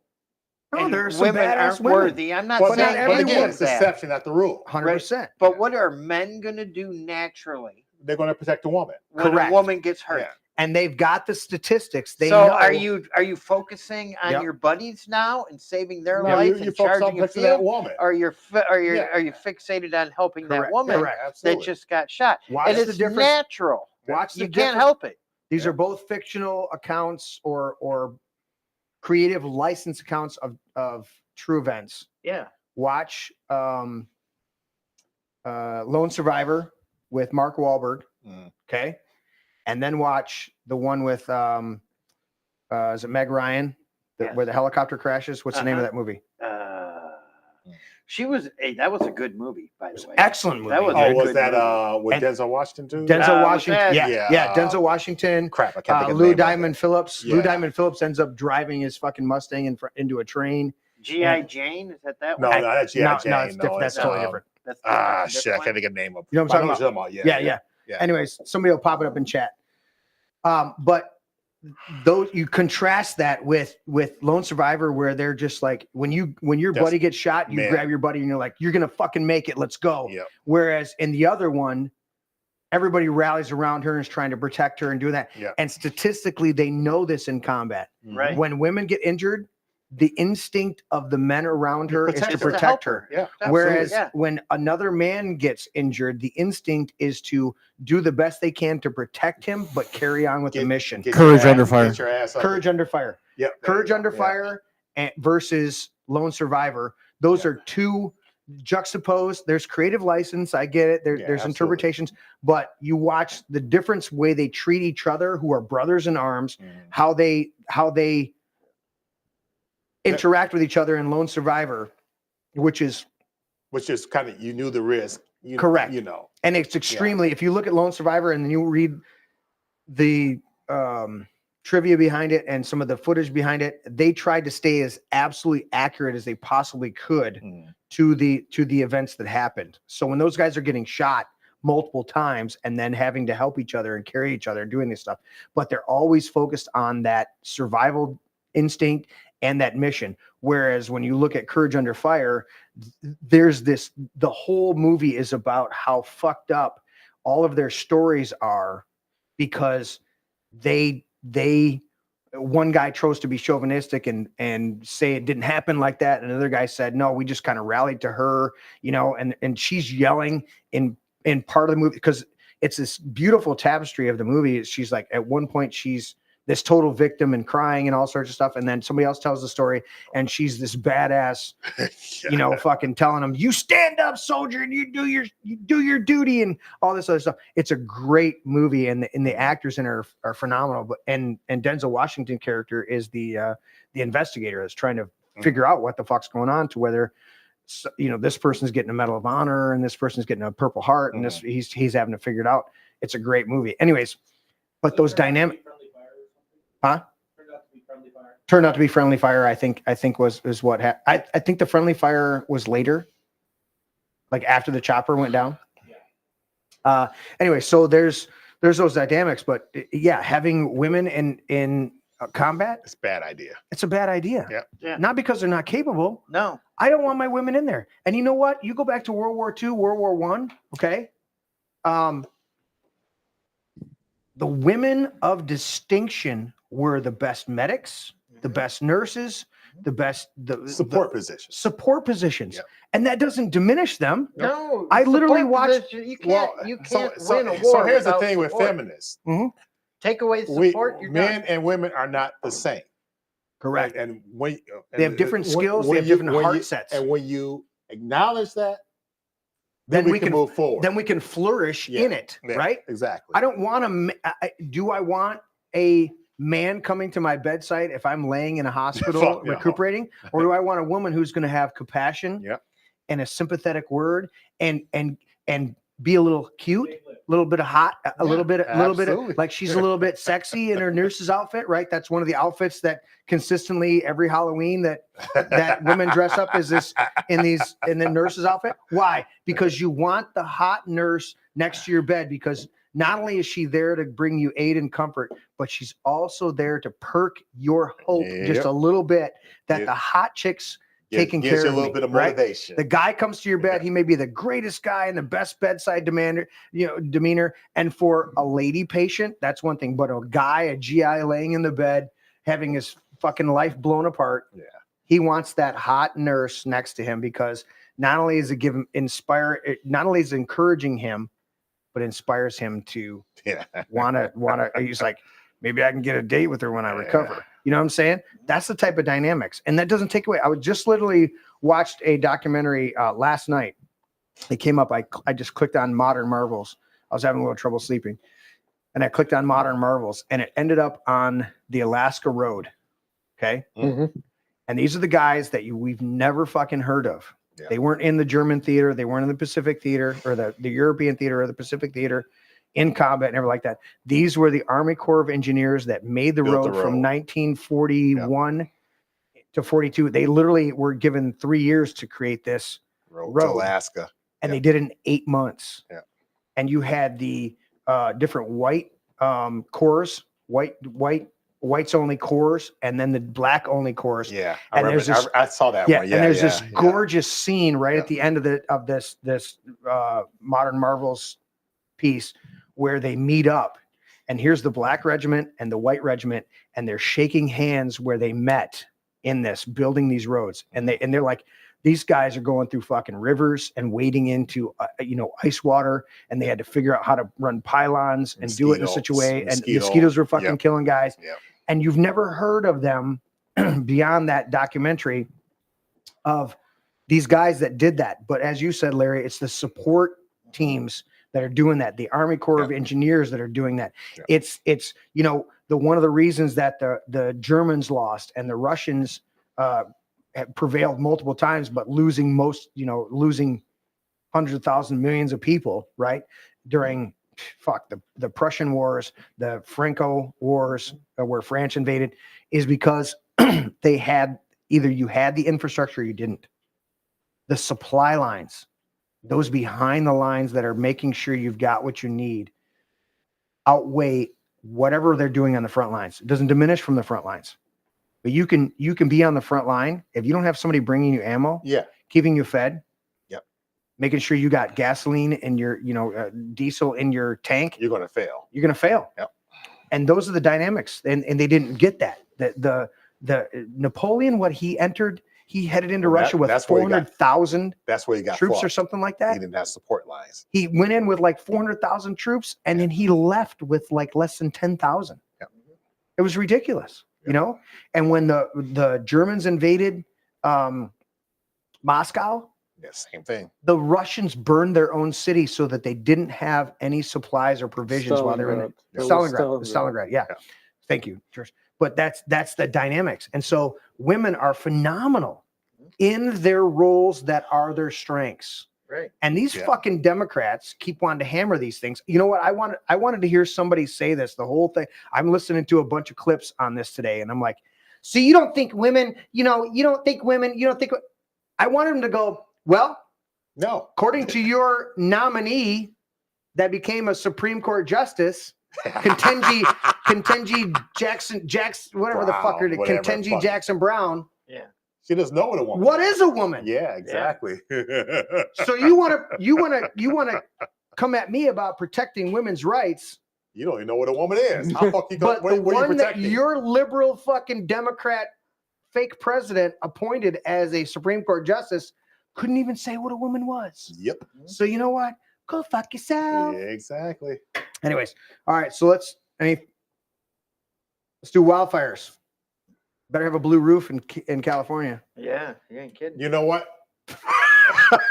Oh fuck! If these people do not get it at this point, fuck them, dude. Did you see? Fuck them all. If they don't get at this point, you get what you fucking deserve. You deserve it. Burn the fucking hell. $71 today. What's that? $71. Yep, sent them all Well, I mean, that's only right. $771 to me. Who That's sent only them right. How much? Biden. Biden Sent sent all him the $71. victims of the Pay fire attention, Norris is making his joke. $771. Oh, That's- no different than anybody else. So they get fucked just like everybody else. Of course. That's And what What are you South- going to do should. with $771? That's what Not South a Carolina's goddamn got. thing, but they don't care. In California, It's not that's 2 tanks of gas in California. Yeah. All right. Larry, it's a tank and a half. That's actually Yeah. closer. But the point is like Slob at this skin. point, if Somebody put if slob the skin Californians for keep slob voting for skin. Democrats after this, Oh fuck my you. God. Die. But I at don't this think. point. But I don't care. I don't think they are. Well, we'll see. I don't. Do I you don't think hold Gavin Newsom actually? I don't, Gavin I don't hold Newsom, much. Hopefully, these people are stupid. correct, but I don't think Gavin Newsom actually defeated the recall effort. I think he well, he did. He defeated it. defeated it, but he didn't defeat it because the people actually voted for him. No. He manipulated the whole fucking thing. No, Because absolutely. he should have been gone. Yeah. So I agree with you. I don't think the vast majority of people are voting for these fuckers. Did you vote for Granholm or Granholm? Same girl. Whitmer? Fuck no. One has a mole, the other wasn't. You You know know what? what? Here's a Yeah, fucking the point is- quarter. Go have a rat chew that off your face. You know. Oh, that's that is I like said that for the whole time Uncle she Buck? was in fucking office. You know, Uncle when Buck. Granholm was all office. I have to say is, Remember Granholm? yeah. I'm like, here's a quarter. Go have a rat gnaw that fucking thing off your face. you know I love that movie. All I You have know, to say is John Bukkake. Candy was hilarious. We watched that. What's that? Was it John Christmas Eve? Candy. For what? Christmas Eve. We watched Uncle Buck. Yeah, so did I. Uncle Buck. That's where that movie's from. You know, I don't you know a remember the single girl? kid. You remember the girl in Uncle Buck, the teenage girl? Yeah. That caused all the trouble for him. Did you know she was in Mr. Holland's Opus? Yeah. Yes. She played Rowena. I wanted to do. Yeah, but the point is, she's the fucking energy secretary. How the Granholm fuck does that happen? Greasy Granholm. domain not claimed. What the? I mean, fuck? that whole cabinetry, everything in the Biden administration. Oh, the Biden administration is a bunch fucking of nightmare. retards. Oh yeah, There are a bunch of retards absolutely. from the top all the way to the Well, bottom. don't you believe she was a fucking beauty pageant? Here it is. She was a Canadian, Canadian-born socialist. but she was a beauty Complaining. pageant. So the whole time she was in office, I wanted to. I kept She saying was that a when somebody would bring up terrible Granholm, governor. I would do the Uncle Buck quote. She and I would lost go, nearly 1 million jobs. Michigan Here's a lost fucking quarter. nearly 1 million "Go jobs. have a- here's a quarter. Go have a rat gnaw that thing off your face. Yeah. I think she had it. I think she finally had it removed. Did she? I think. I don't know. Right there, it's right there in living color. What year is Vivid. that? I don't know. See, It's look a beauty is it in bar. the red. See where That- she is that- in the yes, red? that happened after She she left. left- Look left at this one. office. Look at this one where it's very predominant. I guess it depends on. You know, and some girls with a mole here and there, because we all got things, right? Yeah. Are gorgeous. Not Granholm. Not, You know what I called her? Well, not where it is. It's, that's Did in you a call her shit Grand location. Mole? Because I used to call her Grand Mole. Did you call her Grand More? No. Grand Mole? I used to call her Grand Whore and then ask for a rat to come and gnaw that thing off her face. But it would, you know what? I wouldn't even be critical if she was a good leader. Well, that's she the wasn't. thing, right? She's Yeah, terrible. So then you got to find something that you go. I mean, she was the worst governor in Michigan history I mean, until Whitmer if got she was elected. effective, she might have been Yeah. hot, right? But you right, know. right. If she did something to honor the people of the state, that She might have been even something different. admitted she was a failure Dude, she's horrible. after she left. Yeah, So she was she admitted- terrible. But those Yeah. ears, though, man, those ears. Dude, are those like? Those are like Klingon ears, right? They're just huge. No, Ferengi. Ferengi. Oh, there you They're go. Yeah. Ferengi ears. Ferengi, They yeah. probably wrap around the front of her fucking forehead. I sent Are you picking up Wi-Fi on that shit? What the fuck's up Yeah. with those ears? I sent you the Midwesterner for the lightning round. We're past the lightning round, Yeah. Larry. I don't know where you're at. But yeah, no, this it's just a fucking nightmare. The whole California thing. I mean, Yeah. you look The at wildfires there. the failure, the reservoirs not being filled, the fact that they weren't prepared for it. They knew the Santa Ana winds are coming every fucking year. Dude, if you go They haven't cleaned up any vegetation if you whatsoever. go down the list, they drain the fucking water. Oh yeah, for fucking fish. The fire hydrants were empty. Yep. They did all the shit that they did. When you look it up, you want this. And then Newsom comes out there and goes, we've got a great opportunity to build back. We got a plan for LA to build back because we got the Well, Olympics here's the coming thing. and we got this other Here's thing the- coming. so because exactly. It's like you wanted it to fucking burn smart- out, just like smart Lahaina, cities. just Smart- like smart cities. just like Agenda fucking 2030. Yeah, just like fucking Hawaii Yeah. and Lahaina. Mm-hmm. They want to build it back. Yep. And so the only way to get rid of the in people, their image. exactly. Yep. Exactly. That's what it comes down to. Larry sent me something on the lightning round. I'm going to try to find You it. are saying that. So the point is, are the people going to be smart enough to figure it out? Are they going to be stupid stooges? I hope so. Continually. I hope so. And vote the same bullshit back in. If they get the vote. So we dealt with the wildfires. That was quick. Confirmation hearings. We touched that. Quick before I get to Larry stuff. Two things on this. Oh yeah. The solar panels. Is Greenland going to be the 51st state, or are we just going to absorb it as another territory? Territory only. Territory only. We don't need any states. Strategics, right? Right. Well, I mean, 57% of the people living in Greenland yeah. are agree that they like the idea to be a part of United States. 100%. And I mean, 57%. 57%, and we appreciate 50. What is the vote? Because I think they reserve the right to vote for their independence. I think if I'm not mistaken. So, but they have the right to make that determination. But yeah, the point, I don't know what the percentage is to make that change. Like that, they said, or? Right, but the Danish have come out, or whoever it was, whoever said Danish whole owns they Greenland. came out and they said, whatever the people want to do. So it's a little bit different. Yeah, if you're gonna talk, Larry, don't put your hand in front of me. Yeah, you're on camera, Larry. It's not like you're not like you're sitting in the shitter. And now another thing that nobody is saying so far is that in Ukraine, a part of southern Ukraine, I think near Bulgarian border, a part of Ukraine belongs to Bulgaria. Now, it's not only Russia that is looking to take those pieces of Russian populated countries. Right. Also, Bulgaria is going forward to take the chunk where they belong to them. Okay. Bulgaria? Yeah, Bulgaria. Really? This is a bigger discussion for another night, but give me the quick yes or no answer, George. Do you think it was a mistake for Putin in 2014 when a good portion of Ukraine voted to join Russia and Russia resisted it and said no? Do you think it was a mistake and they should have absorbed it? Was a mistake.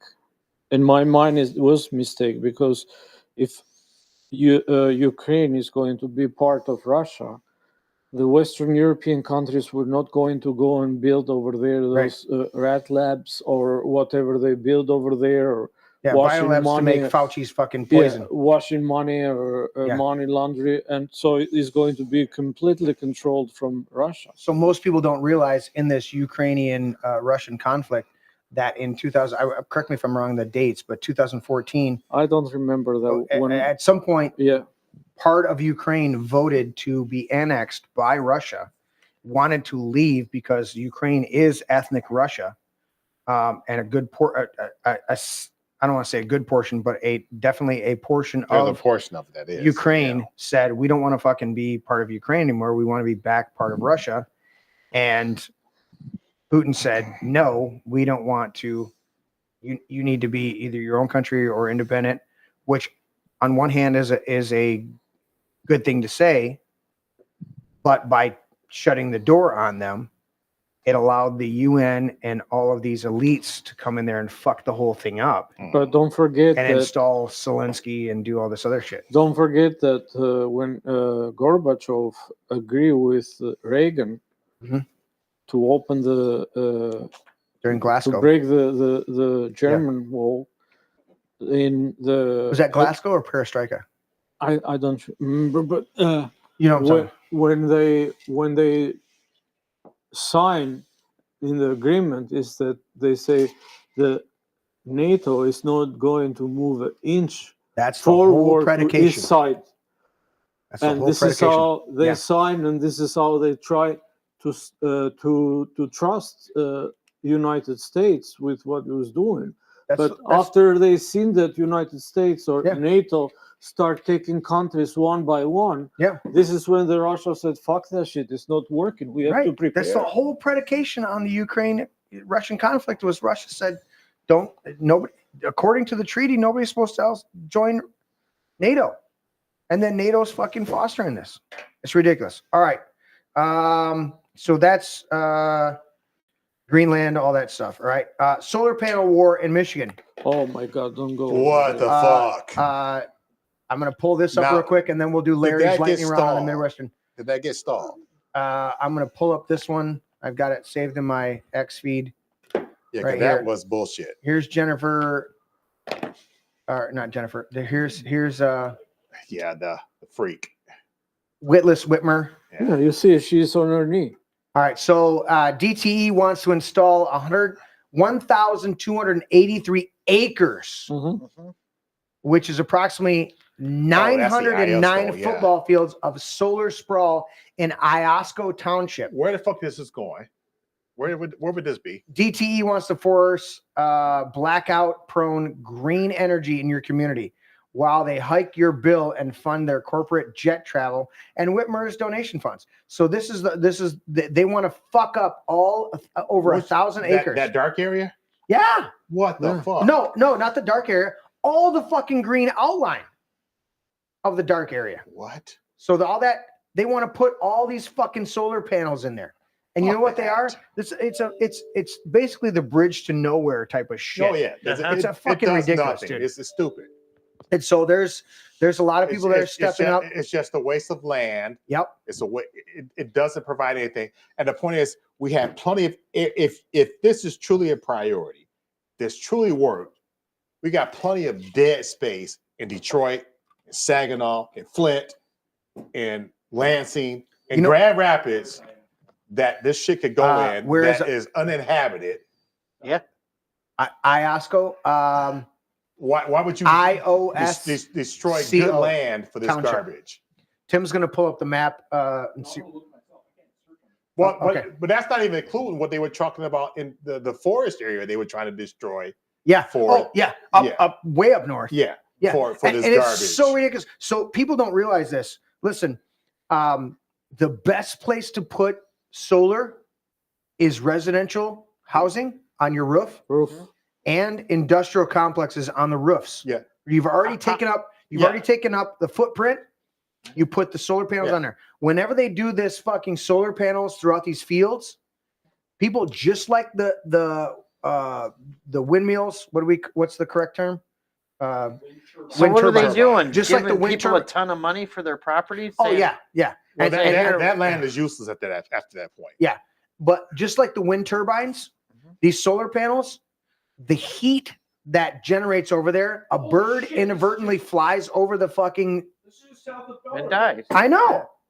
The heat that's generated from these black fucking panels that are not natural, birds fly over them and kill them. And if they can't get out fast enough, they die because just of heat like exhaustion. the wind turbines. Yeah. Exactly. That's what I'm saying. Yep. And the same thing, and then it destroys the flora and fauna underneath. Everything so underneath all of the is done. deer, all Yeah. of the other critters that are going through that area, now they're fucked up. Yeah, because they don't have any vegetation. The vegetation do I need to destroyed. do I need to do the map too, Tim? Anyway, so this is fucking Iosco is right near us. This is fucking evil. It is. It's evil. I'm not going. It's not about fucking energy. No. Because bottom line is about control. It is about control. Yeah. Because you and I both know that two of the best sources of electrical energy, period, natural gas turbines and nuclear. Yep. Those are two of the best things. So this fucking wind turbines and these solar panels, it's interesting you mentioned that bullshit. Because didn't what's his name for Microsoft get approved for a nuclear power plant? I thought they were restarting 3 Mile Island. Oh, really? Yeah. Well, maybe he's got a bunker there or something. So all of a sudden, he doesn't 3 give Mile a fuck is about okay? anybody else but himself. Yeah, but I mean, the point is, even Amazon's getting some approval for nuclear energy. It's like all of a sudden, nuclear energy is good for these. That's fuckers. Bezos. Yeah, Bezos. Yeah, and Bezos is a piece of shit. but he's made some indications of coming, like just like Facebook fuckface. I mean, they're not stupid. I mean, they're business people. Exactly. Right? Yeah. Exactly. I mean, They've made some inroads. So don't assume they're coming to our side. No, exactly. They're just practical. That's exactly right. They're just exactly practical, right? So there's some solar panel shit I want everybody to be aware out there. We'll flesh this out in the next few weeks on the show. I think there was a call to action for that. Yeah. But I'm trying to think, where was that? Well, we had to fight a fucking 15-minute city here in Genoa Township, right just south of us. And Democrats, Republicans came together and fought it. They flipped the whole Genoa Township board. Yeah. Yeah. They flipped the whole fucking board. But for this particular thing. Yeah. Well, we fought it in fucking Goshen, up on the West Coast there, when they tried to put in the battery plant with the Chinese fucking communists coming in and building it. The batteries. Yeah, they fought that. They replaced their whole township boards and all that shit. So we got to just keep fighting it and be aware of it. Well, we got to be constantly vigilant. That's the problem. 100%. Right? It's not going away. These fuckers are going to keep coming. Yep. And ISCO. So this is a call to action. Larry, let's reach out to the ISCO. January 14th. Well, that was today. Today. Okay. Yeah. So 6 p.m. at ISCO Township Hall. Okay. Larry. So hopefully that people attended that one. Do what you do with your contacts. See if there's anybody in that area, because that's just what, southwest of us. It's due south of Fowlerville. Yeah, that is Weberville, Fowlerville area. Okay. Yeah. Is that where this property? So is this This is still Livingston County, It's right? still Livingston County. Yeah. All right. So Larry, I need you to reach out to your contacts and find somebody that's deeply involved in this. Let's get him on the show. Okay. All right. So let's do the Midwestern. This is Larry's forte. We got this senator here. What do we want to do with that? Or just wanna scroll through. Well, we can touch on it. You know, he's the first person to announce He's running for governor. But here, do we know anything about do him? we know anything about him? I don't need to. No, keep moving. Okay, Nesbitt. Yeah, I'm not voting for him. I don't. Kevin Rinke for governor. Wait. Nesbitt. His name is Nesbitt. I cannot endorse that name in any way, shape, or form because Nesbitt City Limits. I watched the original Toy Story. Yeah. When Woody gets pulled, Buzz gets pulled into being into the Tea Party, and Woody's trying to shake him out of it, and Woody and Buzz says, "No, I am Mrs. Nesbitt." He's having tea with an arm missing. He's in the Tea Party. You guys got to look that shit up. Yeah. All right.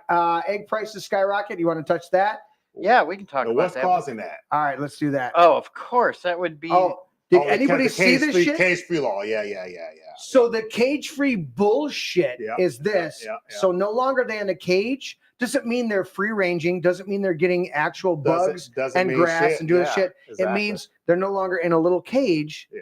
They're in a warehouse in the same. So instead of having a cage in a warehouse, now they're free to roam in the in the warehouse. Yeah. doesn't necessarily mean it. We walked into fucking Myers, and there's like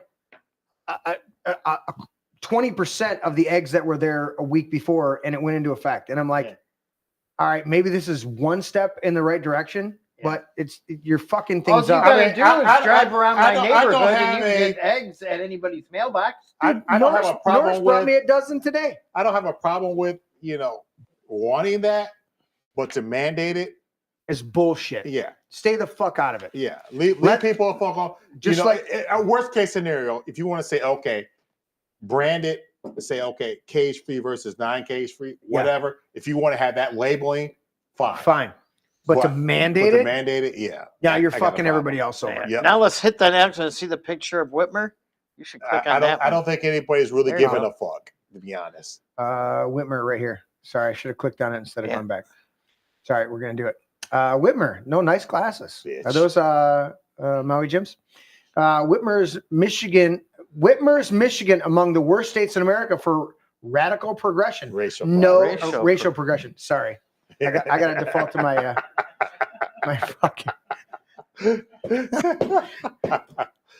They've done radical already. Radical's not the problem. Despite Governor Whitmer's self-professed focus on racial equality in Michigan, the Great Lakes state Equity. remains. Get it right. What? It's not Oh, equity. okay. Racial equity. Fuck. Difference. I gotta do a voice. Big fucking difference. But it's Michigan, so it's hard to do a voice for Michigan because it's Michigan. Do I need to do it like as a youper? What the fuck does it even mean? I can do it as a youper. What the fuck does it even mean? You know, Yeah, like exactly, for racial equity in Michigan, the Great Lakes state remains among the worst in the country, for racial progression. Researchers at the professional finance website Wallet Hub. What the fuck? Wallet Hub recently examined 22 key indicators of equality in each of the 50 states and said Michigan fucking sucks. Oh, that's not what he said. That the state ranks among the worst in racial progression. I don't know what the fuck that even means. By examining the metrics of the median household incomes to standardized test scores, voter turnout. What the fuck does that mean? What the fuck does that even mean? That is bullshit. By examining your bowel movement and your frequent urination, we have correlated that you are not as smart as you think you are. What? These metrics are bullshit. Yeah. But we do agree with the sentiment that Whitmer's fucked our state. Yeah, look. No doubt about Go that. back up a little bit and look over to the right. There's another Whitmer story. All right. What's this one? Ranks among the worst states? Yeah. All right. Just ahead of Alaska. Whitmer's Michigan Michigan. ranked among worst states to raise a family, just ahead of Alaska. Yeah. I don't know how Alaska's that bad.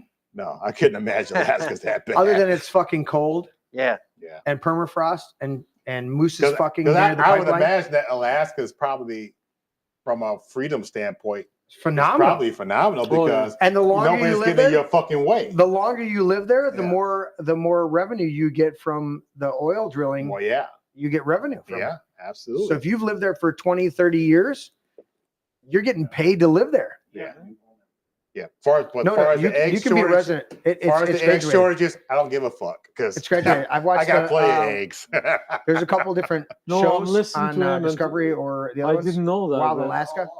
I've heard that. I've been It's listening. progressive. I heard that, If you've but been there 10 years, you've I been there have my 20 own eggs, years, so I don't care. you build up equity. And the equity you can use for what?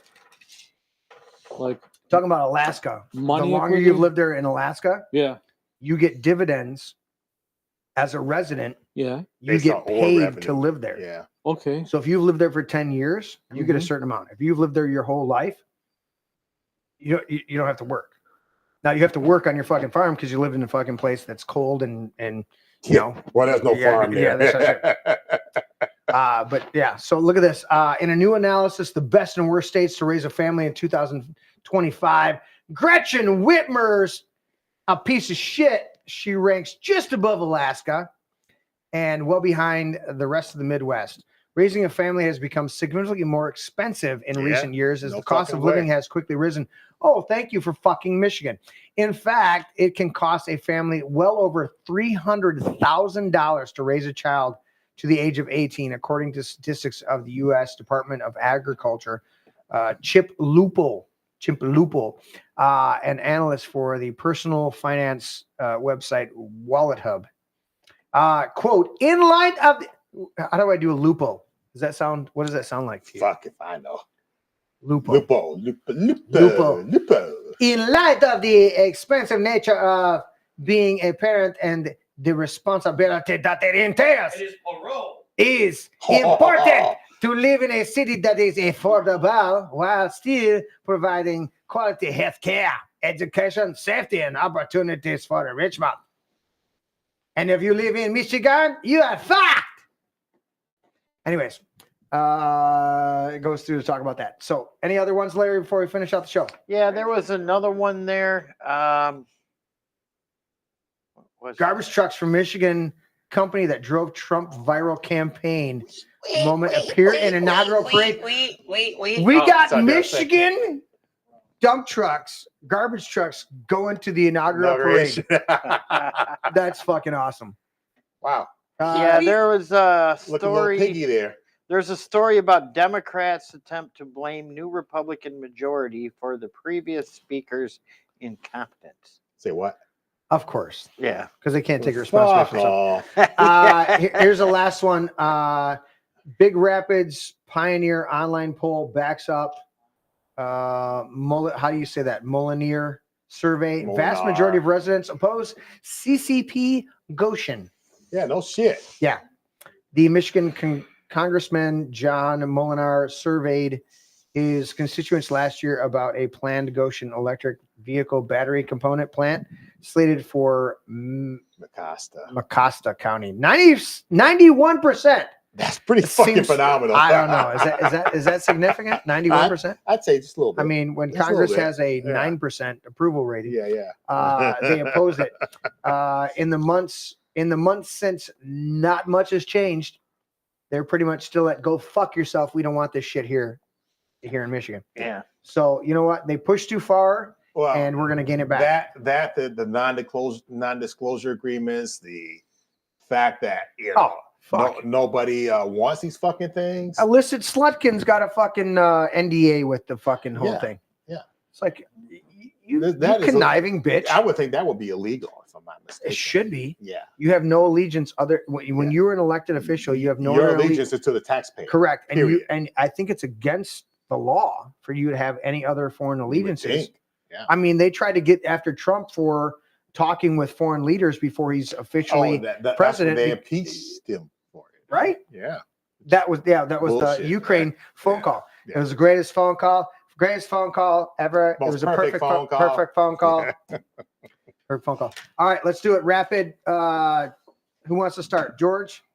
We'll go George, Larry, Norris, or Norris, George, Norris, Larry. Larry's in the middle. It doesn't fucking matter. Larry's on his fucking phone. He's on his fucking phone. My thoughts Give your final thoughts. is that I can't wait until January 20th. Yes. Fuck yeah, dude. Monday. Dude. Monday. We should have a party at the man cave. I agree with you. Is it instantaneously that Trump already has it ready on his desk as soon as he gets his inauguration speech out of the way, that he walks in the Oval Office and he signs the January 6th pardons? Yes. Immediately. Yes. And he signs all of the other legislation that he needs to do. I think he said that's what he's going to do. Dude, fucking I wanted to make a t-shirt for the show. The point is, he's got to get through Congress so he can make this shit permanent. Well, but the pardons are fucking immediate. Yeah, But I sure. agree with you. All the other Sure. legislation. Yeah. Yes. Yeah. Yeah, he has promised that is job one. The first thing he's going to do is pardon all the people that were railroaded for January 6th. Yeah. But listen, I can't support somebody breaking into a building. No, if they were violent, right? I that's a can't whole different support that. story. Right? But the whole thing was a fucking setup. The whole thing was a setup. We all know that. Mhm. Right? We all know that. And but they were railroading people. No, What the government did to the J6ers that was a was fucking- worse than the J6ers Tim, did. that by was a- far. That was a fucking. There's no doubt Yeah. about it. Yeah, there's people that didn't do anything that went to jail. Absolutely. All People they that did weren't was- even in the fucking Congress building that went to jail. Yeah. Yeah. Yeah, a friend of mine. Yeah. Do they still have those people in? Oh, that's still George, in were you jail. good? Were you good with Some your of them final are still in thought? Huh? You're I'm waiting done. for January 6th. Larry, that was your final thought? My final thought is that can be my final thought. And other than that, I just want to add that Grandma Connie will be missed. She was a good friend, and thank you for giving her messages on my behalf. That for sure. Appreciate that. 100%. That for sure. Norris, final thoughts, Yeah. my friend. Yeah, we remember Grandma Connie. Yeah. I mean, she was a beautiful woman. I mean, I didn't know her super well like everybody else, but I mean, my limited experience with her was definitely worthwhile and beautiful. 100%. Also, as far as, like I say, looking forward to the inauguration. Yeah. Looking forward to shit changing around here. Yep. What's I did. that? Everybody signed. I was my last signature. So maybe we could have a bring your own booze and a dish to pass inauguration party. But looking We're forward. talking 4 days. Yeah. 5 days. Looking forward. Let's do it. I'm looking forward to the new year. 100%, dude. You know, 'Cause I'm excited. I want to You know? see. I Yeah. want to see Trump inaugurated at a 23.5 foot screen. Say what? Is that right? Yeah, 23. This is called a 23. Okay. Let's not exaggerate. Oh, It's 23 foot. 23 foot. Don't make it larger than you think it is, buddy. I never had that problem. That screen right there is 23 feet on the diagonal. Yeah. So if you figure that you've got a 60-inch or a 70-inch TV at your house, here in the man cave, I went overboard and I gave him a 23-foot screen, and I believe that calculates out to 210. Yeah. Inches. You can say yours is bigger. Okay, Yeah. I'll give you that one. So when you think about, I'm gonna calculate it right now. Do the calculations. I'm gonna make sure because I can't fuck it up. If I do 23 feet, equals that out. That is, I don't want yards. It gives me yards. Well, you can pretty much work in that unit. That's funny. How big is your TV? Oh, it's 5.5 yards. Yeah. 23 feet is. Yeah, pretty much. His TV's bigger than my fucking living room. Right. So 23 feet is 276 inches. 276 inches. So if you have a 65 or a 75-inch screen, yeah. Here at the Man Cave, we have a 276-inch screen. I love it. I love it when Tim tells me he's like, yeah, his dad and him ran a theater, and their small screen that seated 140, 44? 138 people at their small screen was 21. It's a 21 screen. Yeah. So the literal theater that they ran that had a 21-foot screen was smaller than and yours. seated 138 people. My projector here at the Man Cave is slightly larger. So we love it.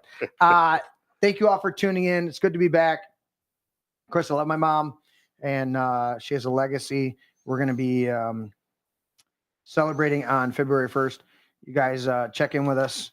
I'll get the flyer out here in the next day or two so that everybody can that can and wants to be here can be here, and then those that want to come up and share their experiences. But we want to celebrate her life because that's what all this is about is cherishing the relationships we have with each other. Beyond that, thank you all for tuning in. Did we miss anything in the final chats? Norris, are we good? I think we're good. You were good? Yep. All right. Thank you guys for tuning in. Like, share, and subscribe. The QR codes are coming up on the screen. Appreciate everybody tuning in tonight. And we're glad to be back. We're going to start off the new year and kick ass. 4,000 acres in Roscommon County is proposed. We're fighting that. Thank you, Dale, for posting that. We see you guys. I think I'm going to do something Sunday. I'm going to talk to Larry when we get off the air here. But we're going to do some other stuff. But appreciate everybody tuning in. We'll catch you guys next time. And with that, I believe we are out of here. What the?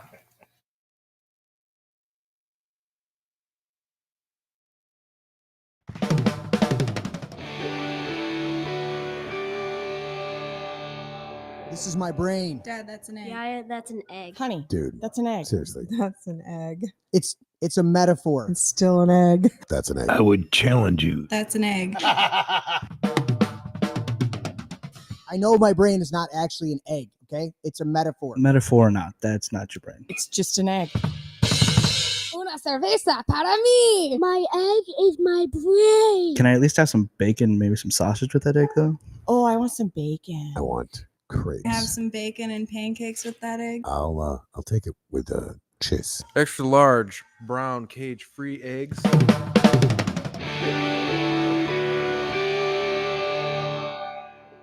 Can I have your brain with cakes? A sausage and a little toasting potato. That would be great. Does it have antibiotics? I don't know, man. I'm not good at this shit. Well, they got to be able to resist some diseases. You resist the disease. Has it got any hormones? Maybe. It's cage free. Vegetarian? Maybe. Are they vegan? No, I eat steak. Never apologize and never explain. Never apologize. Yeah. Never apologize and never explain.